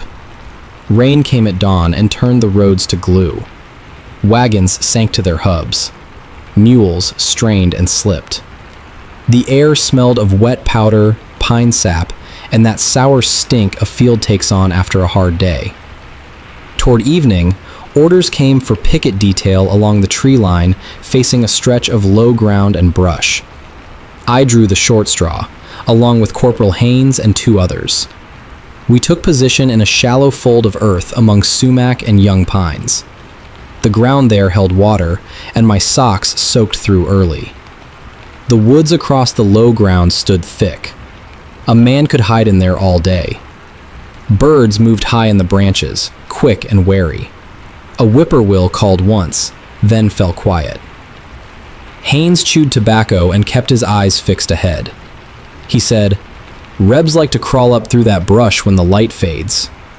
I said, "They will find us ready." He gave a small grunt, like he humored me. As dusk settled, the line behind us grew dim. Campfires burned low. The muffled clink of tin cups drifted on the damp air. In front, the low ground turned into a flat gray strip, then the dark wall of woods. A sound came from the far trees. Branches shifted. A steady tread moved along the edge, slow, deliberate, like someone walking on purpose and taking care where he sets his boots. Haynes raised 2 fingers, the signal to hold. We all tightened up. My musket felt slick in my hands. The tread drew closer, then paused. I caught a shape between trunks, tall, broad, moving with a smooth sway through the brush. I thought at first it was a man carrying a blanket roll over his shoulders. Then it stepped into a pocket of pale light where the last of day still reached. The figure stood upright on 2 legs. Hair covered it in a dark coat, coarse and clumped from rain. Its shoulders rose high and wide. Arms hung long at its sides, hands open near its thighs. The head carried a canine profile, muzzle extended, jaw heavy, ears pointed and forward. Its eyes held a dull amber shine in the half-light. The gaze moved from Haynes to me, then to the men at the ends of our little line. It watched like a hunter counts. Haynes whispered, "Dog." My throat tightened. My mind reached for words and found none that fit. A bear walks different. A wolf carries itself different. This thing stood like a man and looked like a hound grown into a nightmare shape. It took a step forward. The ground squished under its footfall. The foot pressed into the wet soil like a broad paw. Claws cut grooves in the mud. Haynes lifted his musket and aimed. His voice came low and sharp. "Halt." The creature held still. Then it tilted its head, listening, as if the word carried some meaning and it weighed whether to answer.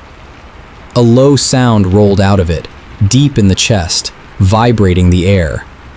The noise felt more like a warning than a growl from any camp dog I ever heard. The men beside me shifted. One sucked in breath through his teeth. I kept my musket up, barrel steady, finger near the trigger guard. My heart struck hard against my ribs. The creature raised one hand. It lifted the arm slow, elbow bending, fingers curling and uncurling like it tested strength. Then it pointed. One finger extended toward Haynes. The gesture hit me harder than the sight of its teeth. A man points. A beast lunges or flees. This thing singled him out the way a foreman picks a worker. Haynes took one step back, still aiming. "Back into the trees," he said. The creature stepped forward again, matching him, holding the distance close and constant, like it guided him by pressure alone. Haynes fired. The musket cracked, loud and sharp in the damp air. Smoke puffed around his barrel and drifted along the ground. The creature jerked once at the shoulder, a quick flinch like a man taking a hard blow. Dark fluid spattered into the grass. Then it kept moving. It closed the gap by a few paces, calm as a man walking across a yard. Its mouth opened slightly, teeth showing thick and long. Saliva shone on the muzzle. I fired next. My shot went wide, I think. The recoil jolted my shoulder. Smoke filled my nostrils. The other 2 men fired as well, a rough stagger of reports. The air turned sharp with powder and wet earth. The creature stopped and stood in the smoke. Its eyes stayed fixed and steady, looking through the haze at our faces.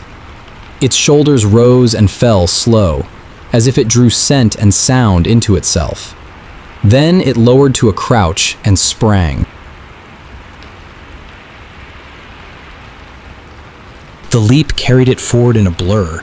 It landed on the far edge of our low ground, close enough that I saw mud on its lower legs and torn bark caught in its fur. Haynes swung his musket like a club. The creature's hand caught the barrel mid-swing, fingers wrapping metal and wood with an easy grip. It yanked the gun aside and Haynes stumbled, boots sliding on wet grass. The creature leaned close to him. I saw its muzzle near his cheek, like it tasted his breath. Haynes froze. His eyes went wide. His hands hung in the air as if his body forgot how to move. The creature pointed again, finger near Haynes's chest, then drew that finger down, slow, tracing a line from collarbone to belt, like a mark of claim. It released the musket and stepped back one pace. Haynes fell to a knee. He sucked air in short pulls, face gray in the dim. He looked at me like he wanted to speak and found his throat locked. The creature turned its head toward me. Its eyes caught the last light and shone. It held my gaze and stood still, rainwater dripping from its fur in tiny threads. A voice came from behind us, an officer calling for report. Boots moved through brush. A lantern swung, casting a warm circle that grew closer. The creature's ears angled toward the lantern. Its posture shifted. It backed toward the trees with a smooth step, never taking its eyes off us. Then it turned and moved into the woods, silent and quick, branches parting as it passed. The lantern light reached our post. Lieutenant Crowley stood there with two men. He took in the smoke, the torn grass, Haynes on his knees. "What happened here?" he demanded. My mouth opened and closed once. Words came slow. "A creature came from the woods, sir. Tall, like a hound on two legs." Crowley's face tightened. He looked toward the dark trees, then back at us. "Rebel scout," he said. "You fired at a rebel scout." Haynes shook his head, small and fast, like he tried to clear water from his ears. "Sir," he whispered, that thing pointed at me." Crowley stared at him. Then he looked down at the mud by our feet. Lantern light showed a print pressed deep. A huge paw with long claw marks, far larger than any dog I ever saw in camp. The stride of prints ran off toward the woods, each step spaced long and steady. Crowley swallowed. He said, "Bring Haynes in. Rotate this post. Double the pickets along the line." They helped Haynes to his feet. He leaned hard on my shoulder as we walked back. His breath came in short bursts. His hands shook like he held fever. At camp, the surgeon checked him. Haynes carried no cut and no bruising besides a scraped knee. His eyes stayed wide, fixed on the dark between tents. Later, as I sat by the fire, I heard a sound from the far edge of camp. A low howl rose from the woods, long and steady, followed by another farther off, like an answer. Men muttered and shifted closer to the flames. Someone crossed himself. Someone else laughed too loud and too quick. I looked toward the tree line. In the gap between trunks, a tall shape stood for a moment, still and watching. Lantern light caught two amber points where eyes should be. The shape moved deeper into the trees, slow, deliberate, like it walked a familiar path and kept our camp measured in its mind. I write this down so I remember the details as they happened. The pointing finger, the steady tread, the way it treated our shots like rain. I keep thinking about Haynes on his knee and that slow line traced down his chest, like a promise. Tomorrow, orders will come. We will march. The roads will pull at our boots. The woods will sit at our flank, patient as ever. And somewhere in those trees, something tall will keep pace. Grandpa Wayne picked me up after school on Fridays. Mom worked late at the clinic, and Grandpa liked having a reason to drive. He drove a faded green Tacoma with a cracked dash and a toolbox in the bed. He kept peppermints in the console and a small flashlight in the door pocket. I was 12 that fall. I carried my backpack on my lap and watched the field slide past. Grandpa talked about deer season, gas prices, and the high school football team, like he still went to the games. That day, he said, "We'll swing by the old place. I need to check the fence." "The hunting lease?" I asked. He nodded. "South line keeps sagging. If that wire drops again, the cows will wander." The lease sat behind a locked gate and a mile of sandy road. Pine stood tight on both sides. The air smelled like needles and damp dirt. Grandpa rolled the window down a little and listened as we drove, like he expected to hear something important. We reached the clearing around his camp trailer just before sunset. The trailer leaned a little on blocks. A rusted burn barrel sat beside it. Grandpa's old deer stand stood deeper in the trees, lashed to a pine with straps. He parked and shut the engine off. The quiet felt thicker out there. I heard wind in the tops of the pines and a distant woodpecker. Grandpa grabbed gloves and a pair of fence pliers from the bed. "You stay where I can see you," he said. "Walk with me. Watch your feet." I followed him down the fence line. The wire ran along the edge of the clearing, then disappeared into brush. Grandpa stopped every so often to tug a post, check staples, twist slack out of the wire. His hands moved quick, practiced. I kept looking into the trees. The light faded fast in the pines. Shadows formed between trunks like doorways. At the third corner post, Grandpa crouched and touched the sand beside the fence. "See that?" he asked. I leaned closer. Tracks pressed into the soft ground. Big paw prints.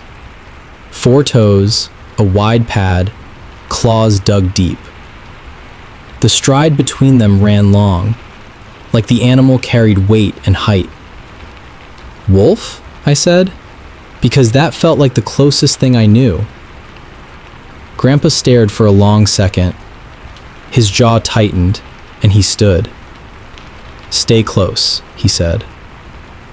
We walked back toward the trailer. Grandpa moved faster now. His shoulders stayed stiff. He kept glancing over his right shoulder toward the tree line. A branch snapped somewhere behind us. Grandpa stopped and turned his head. He raised a hand toward me, palm down, a silent signal to freeze. His eyes focused into the trees like he picked out a shape I couldn't. Another sound came, low and steady.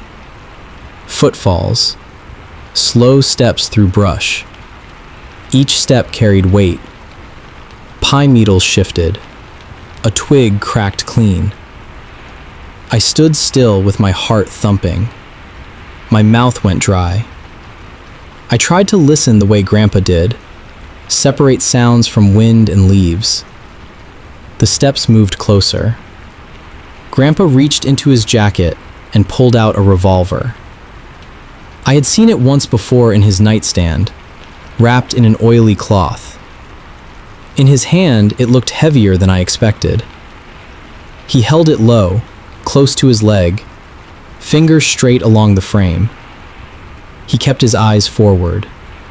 "Walk," he said quietly. "Keep walking to the truck." I started moving. My shoes scuffed the sand. Every sound I made felt loud. Grandpa walked beside me, eyes scanning left and right. We reached the clearing. The truck sat 30 yards away. The sun had fallen behind the trees, and the sky turned gray-blue. The trailer windows reflected the last light. The footfalls came out of the woods at the edge of the clearing. Something stepped between 2 pines and entered the open. It stood upright on 2 legs. Fur covered its body in a dark coat that looked rough and damp. Its shoulders rose wide and high. Its arms hung long, hands open near its thighs. The head looked like a large dog's head, stretched into something sharper and heavier. muzzle long, ears pointed up, jaw thick. It paused at the tree line and watched us. Its eyes held a yellow shine that caught what little light remained. The gaze stayed fixed on Grandpa. Grandpa moved one step in front of me. His voice stayed calm, like he spoke to a strange dog on a sidewalk. "Go to the truck," he said. "Get in. Lock the doors." My legs moved before my brain finished. I ran. Gravel and sand kicked behind my shoes. I reached the passenger door, yanked it open, and climbed in. My hands shook as I slammed it shut and hit the lock. Through the windshield, I watched Grandpa and the thing face each other across the clearing. Grandpa raised the revolver slightly, enough to show intent. His arm stayed steady. The thing took a step forward. Its movement looked controlled, like it placed each foot exactly where it wanted it. Its chest rose and fell slow. Its head tilted slightly, as if it studied Grandpa's posture and the gun. Grandpa spoke again, voice low, firm. "Back up." The thing took another step, closing the distance. Grandpa shifted his feet, angling his body toward the truck, keeping himself between me and it. He held the revolver up now, level with its chest. The thing's mouth opened a little. Its lips pulled back. Teeth showed, long and bright against dark gums. Saliva shone along its muzzle. A growl rolled out of it, deep and vibrating. The sound carried through the clearing and into my chest. Grandpa's hand tightened around the grip. "Way back," he said. The thing lifted one hand. It raised the arm slowly, elbow bending, fingers curling and uncurling like it tested air. Then, it pointed at Grandpa. A single finger extended. My stomach twisted. The gesture felt human in a way that made my skin prickle. Grandpa took one step backward toward the truck. His eyes stayed on the thing's face. He kept the gun up. The thing walked forward again, matching him, maintaining that pressure like it wanted to keep Grandpa moving. Grandpa reached the driver's door and grabbed the handle with his left hand. He kept the gun aimed with his right. The thing closed to within 10 yards. Grandpa yanked the door open and slid into the seat, gun still raised. He swung the door shut hard. The truck rocked slightly. The locks clicked down. He turned the key. The engine caught with a rough churn and settled into a rumble. The thing stepped closer to the front of the truck. It moved into the path of the headlights as Grandpa flicked them on. Light hit its fur and showed texture. Coarse hair over muscle. Wet clumps around the shoulders. Dirt on the lower legs. It stood directly in front of the hood and stared through the glass at Grandpa. Grandpa's face stayed set, focused. He shifted into reverse and eased back. The truck rolled, tires crunching sand. The thing walked with us, staying centered in front of the hood, matching the truck's speed like it carried a leash. Grandpa backed along the sandy road, steering by instinct, eyes flicking to mirrors and back to that face. The thing kept pace, steady and patient. Then, headlights appeared behind it. Another vehicle approached from the main road, coming down the sandy track toward the gate. A pair of bright beams bounced through the trees. The thing's head snapped toward the new lights. Its ears angled forward. Its body shifted, weight settling into a ready stance. Grandpa stopped backing. He held the brake and stared at it. The approaching vehicle drew closer, engine sound rising. The beams washed over the clearing. The thing stepped to the side, out of the headlights, and moved toward the brush. It took long strides into the trees and vanished among the trunks. A second later, the other vehicle rolled into the clearing. Mr. Haney's old Ford, the neighbor who leased the next parcel over. He braked hard and jumped out with a shotgun in his hands. "You all right?" Mr. Haney shouted. Grandpa opened his door and stepped out. He kept the revolver low at his side. His voice came out steady, but his face looked pale under the dashlight. "You see anything?" Grandpa asked. Mr. Haney scanned the tree line with his shotgun raised. "I saw movement," he said. "Heard you crank up. Figured something spooked you." Grandpa pointed toward the sand near the fence. "Tracks," he said. "Big." Mr. Haney walked over, crouched, and shined his light. His posture changed as he looked closer. He stood and swallowed. "Those," he said quietly, "ain't coyote." Grandpa nodded once. Mr. Haney kept his eyes on the trees. "Y'all head out," he said. "I'll ride behind you to the gate." Grandpa got back in the truck. He put a hand on my shoulder, a quick squeeze that carried more feeling than his words. "We're leaving," he said. We drove out with Mr. Haney following close. The sandy road felt longer on the way back. Grandpa kept both hands on the wheel and watched the trees like they held faces. At the gate, he unlocked the chain with shaking fingers. Mr. Haney's headlights lit the clearing and cast our shadows long across the ground. As Grandpa swung the gate open, I looked into the woods one last time. Between two pines, at the edge of the light, a tall shape stood still. The eyes caught the headlights and shone yellow.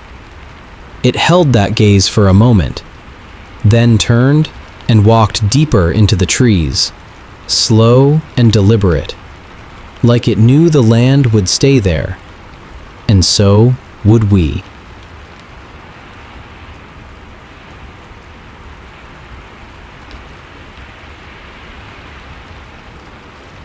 I worked the late shift at a tire shop off Highway 64, the kind with a gravel lot and a flickering soda machine out front. On weeknights, it stayed quiet after 9. A few oil change regulars, a tow truck now and then.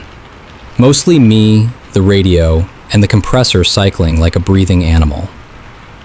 That Tuesday, my brother Clay called near closing. "You still got the camper at Sutton Lake?" he asked. "I'm heading there now." "Take the old service road," he said.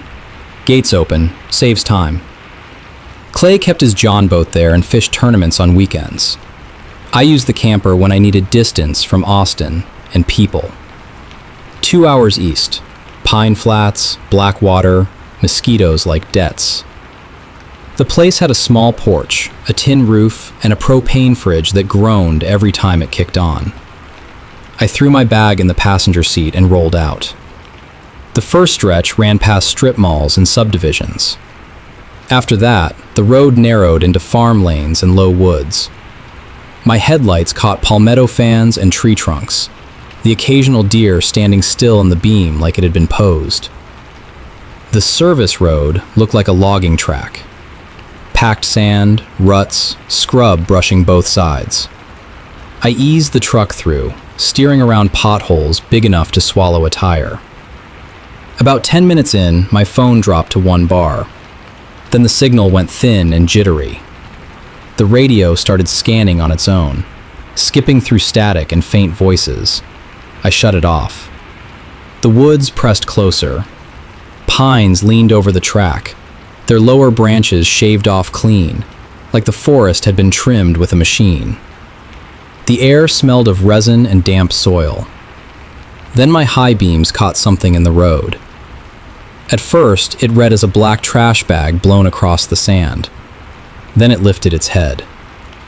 I braked hard enough to jolt the seatbelt into my chest. The truck rocked and settled. Headlights pinned it in place. It stood on two legs, centered in my lane. Dog was the first word my mind offered, and the word fell apart as my eyes adjusted. The shoulders rose too high. The chest sat broad and deep, like a powerlifter's, covered in coarse dark hair.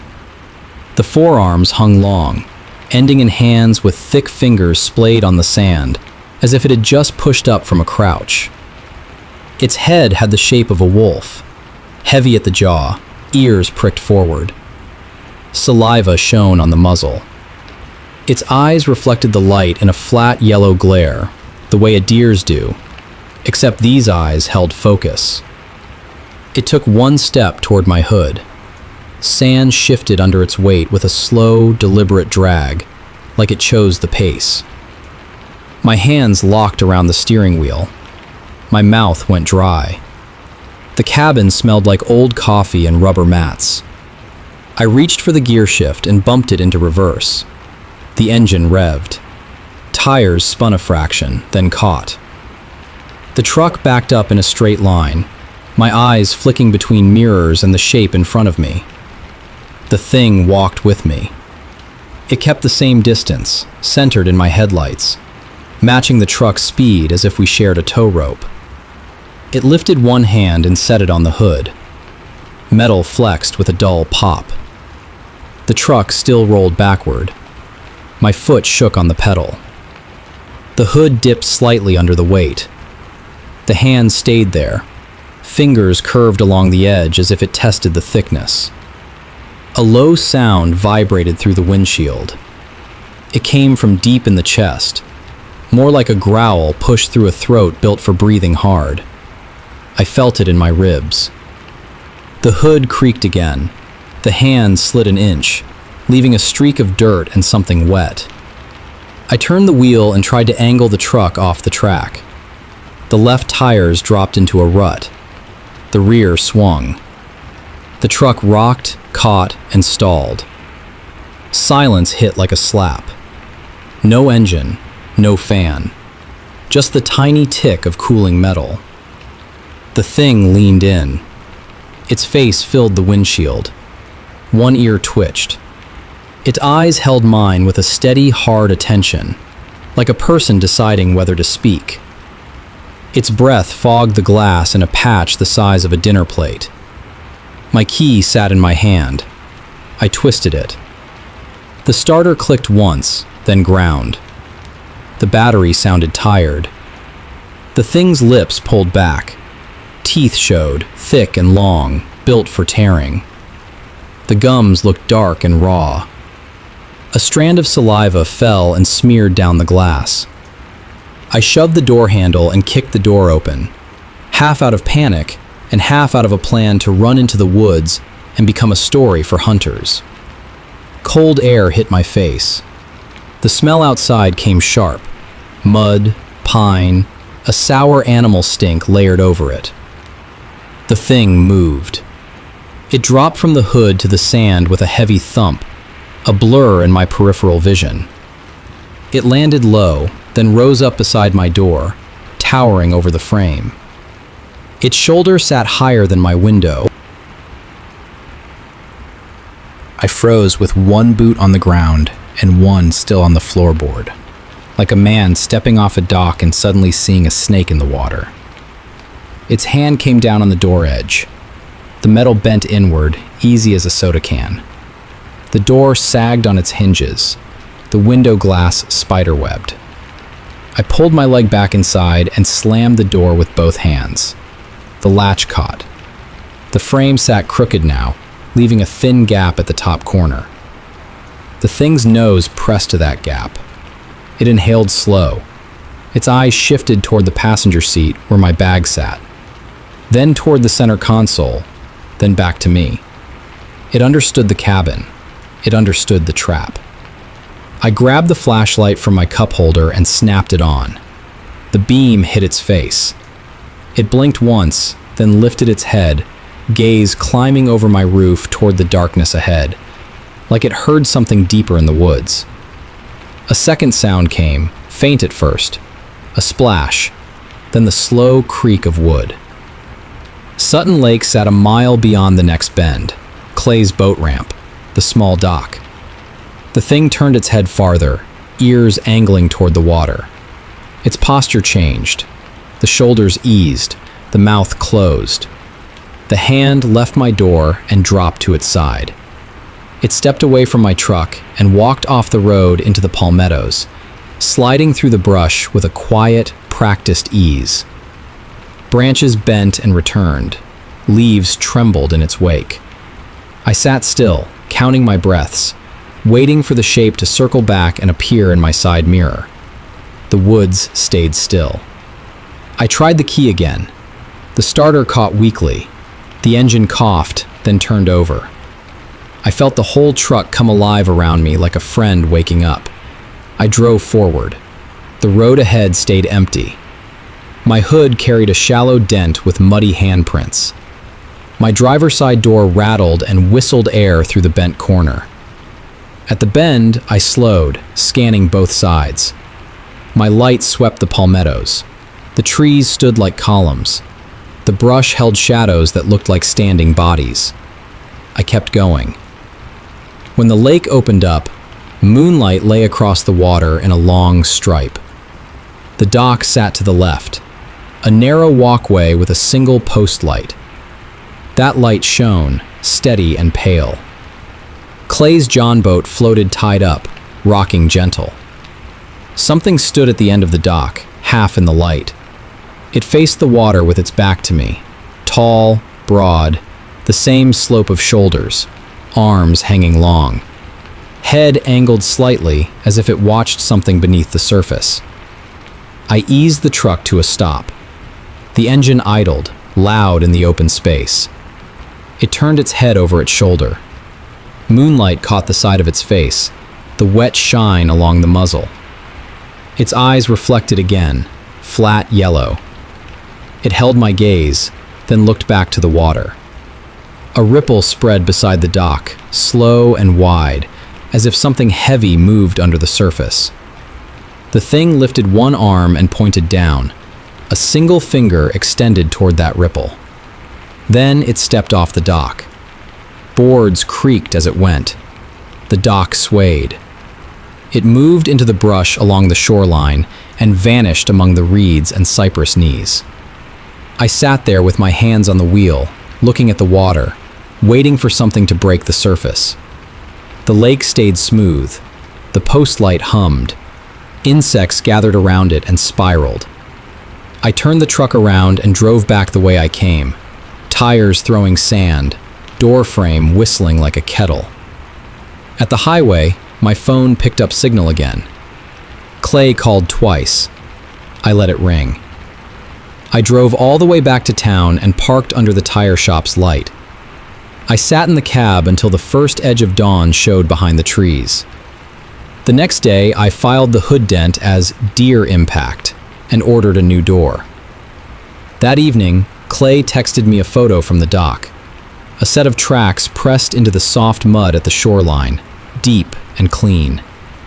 They looked like a wolf's paw, scaled up to something meant for a much bigger world. Under the photo, he wrote, "You been messing around out here?" I stared at the screen until my eyes watered. Then I typed, "Gate's your problem now."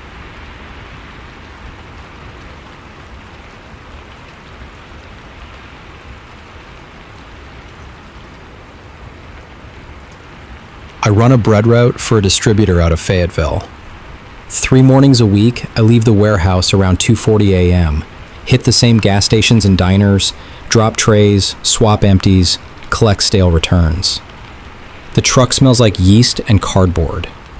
The cab smells like coffee that lives in the cup holder. That morning started normal.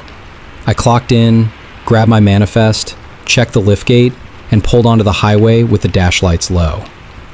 February air held a wet bite. Fog sat in pockets over the low spots. My second stop was a shell off a 2-lane road near a set of tracks. The store sits back from the road behind a wide gravel lot, with a dumpster corral on one side and a pine line on the other. I had delivered there for months. The clerk, a guy named Omar, always kept the side door unlatched for vendors so we could avoid the front. I backed up to the curb near the side entrance and killed the engine. The quiet landed heavy after the diesel hum. The overhead lot lights buzzed. A semi rolled through the intersection a quarter-mile away, and its tires hissed on wet pavement.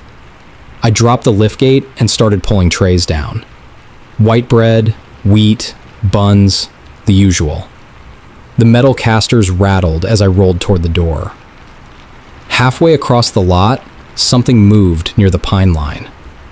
At first, my brain filed it under dog, because that's what moves around gas stations at 3 a.m. Then, it rose up out of the brush, like a person standing from a squat. It took one step forward into the light, and I saw the shape clearly. Hair covered its body in a dark, coarse layer that caught the light along the shoulders and back. Its chest sat deep and wide. Its arms hung long, hands open at thigh level. Its head carried a canine profile, heavy muzzle, ears angled forward, jaw built thick. The eyes reflected the overhead light in a dull amber shine. It stood taller than me by a head, maybe more. My tray handle creaked under my grip. My throat tightened. I kept my face forward like I had a plan and rolled toward the door. The thing walked parallel to me along the pine edge, matching my speed. Its feet placed careful, like it saved energy and sound. Each step looked controlled. It kept its head level, gaze set on me, tracking my hands, my shoulders, the tray. I reached the side door and pulled it open. Omar stood inside behind the counter, leaning on his forearms, eyes tired. He lifted his chin at me. "You're early," he said. "Truck ran good," I said, and pushed the tray through the doorway. The thing crossed the lot toward the door. I felt my body lock up. My hands stayed on the tray handle. My eyes stayed on the doorway's edge. Omar's gaze shifted past me toward the lot. His face changed fast, like a switch got thrown. He stepped back from the counter and reached under it. "What is that?" he said. His voice came out thin. The thing stopped 2 steps from the threshold. Its head tilted slightly, like it studied the door frame, the light inside, the smell. Its lips pulled back. Teeth showed. Long canines. Wet shine along the gums. Its breath steamed in the cold. Omar lifted a short metal bat from under the counter. He held it with both hands. He looked at me like he expected me to do something useful. I shoved the tray farther inside and swung the door toward the frame. The thing's hands shot out and caught the edge of the door. Metal squealed. The door bent inward, buckling under the grip. My stomach dropped. I stepped back fast, heels catching on the rubber mat. Omar's bat trembled in his hands. The thing leaned in. Its muzzle pushed through the gap. It filled the doorway with shoulder and chest. The smell hit me like wet dog and old meat and something sour underneath, a smell that lived deep in fur. It inhaled once, slow. Its eyes shifted from me to Omar, then to the bread trays, then to the warm air vent above the coffee station. Omar raised the bat higher. "Get out," he said, loud, like volume might work. The thing's head snapped toward him. Its ears lifted higher, and for a second the posture looked almost annoyed, like a person reacting to a rude interruption. Then it backed away from the door and stepped into the lot light again. I exhaled and felt my hands shake. Omar kept the bat up. The thing turned its head toward the tracks behind the store. The fog there moved in a slow ribbon, drifting across the gravel in thin sheets. A train horn sounded in the distance, long and low. The thing walked toward the tracks. Its movement stayed steady, measured. It passed the dumpster corral, stepped over a drainage ditch with one long stride, and entered the scrub near the rail bed. Brush bowed and parted around it. Omar stayed frozen behind me. The store's refrigerator compressors kicked on, a sudden mechanical roar that made both of us flinch. I pulled the door closed with both hands. The bent edge scraped the frame. The latch caught crooked. Omar swallowed hard. "You see that?" he said. "I saw it," I said. He looked down at the bat like he had borrowed it from a smaller world. "That thing comes here," he said. "It comes behind the store. I hear steps sometimes." I wanted to tell him I had never seen anything like it. The words stayed stuck. I focused on the trays. I counted loaves by muscle memory and stacked them on the shelf. My eyes kept drifting toward the side door window. Omar locked the front entrance. I heard the deadbolt click. He flipped the sign to closed and turned off half the lights. He left the back aisle bright, like brightness could act as a wall. I finished the order fast and rolled the empties back toward my truck. Omar watched through the side door window, bat still in his hands. The fog thickened near the tracks. The train horn sounded again, closer now. Steel wheels began to sing, that distant whine that grows into a rush. I stepped onto the gravel lot and headed for my truck. My breath fogged in front of my face. The overhead light above the side entrance flickered once. From the rail bed, something moved. The thing stood up out of the brush beside the tracks. The train approached behind it, its headlights still around the curve, the sound swelling fast. The thing faced the oncoming train like it waited for a signal. A gust of wind pushed ahead of the train and rattled the pine needles. My truck door banged softly against the latch as the wind hit it. The thing lifted one arm and pointed toward me. A single finger extended. The gesture felt personal, like it had picked me out of the morning. My chest tightened. I climbed into the cab and slammed the door. The lock clicked down with my thumb. My hands shook as I turned the key. The diesel caught on the second crank and idled rough. I put it in drive and rolled toward the lot exit, eyes locked on the rail bed in my mirror. The train rounded the curve, headlight blasting white. Its horn hit hard, a physical punch. The engine roared past the crossing, cars clanking and rattling, the whole world vibrating. In the sweep of my mirrors, the thing walked alongside the moving train, keeping pace through the brush. Its head turned once toward the road, ears forward, eyes catching my headlights for a split second. Then, the train cars blocked the view, and the pine line swallowed the last glimpse. I drove the rest of my route with the radio off. Every set of headlights in my side mirror made my shoulders tense. Every patch of fog looked like it held a body inside it. My hands stayed tight on the wheel. After my final stop, I returned to the warehouse and parked at the dock. The other drivers joked around the coffee pot, talking about football and gas prices. I kept my answers short and went to my car. My phone buzzed as I sat down. A text from Omar. A photo filled the screen. The side door frame bent inward. A clean dent in the metal, like a giant hand had grabbed it. Below the dent, scratches cut through paint in 4 parallel lines. The marks looked deep and fresh. Under the photo, he wrote, "It came back. It stood by the door. It waited."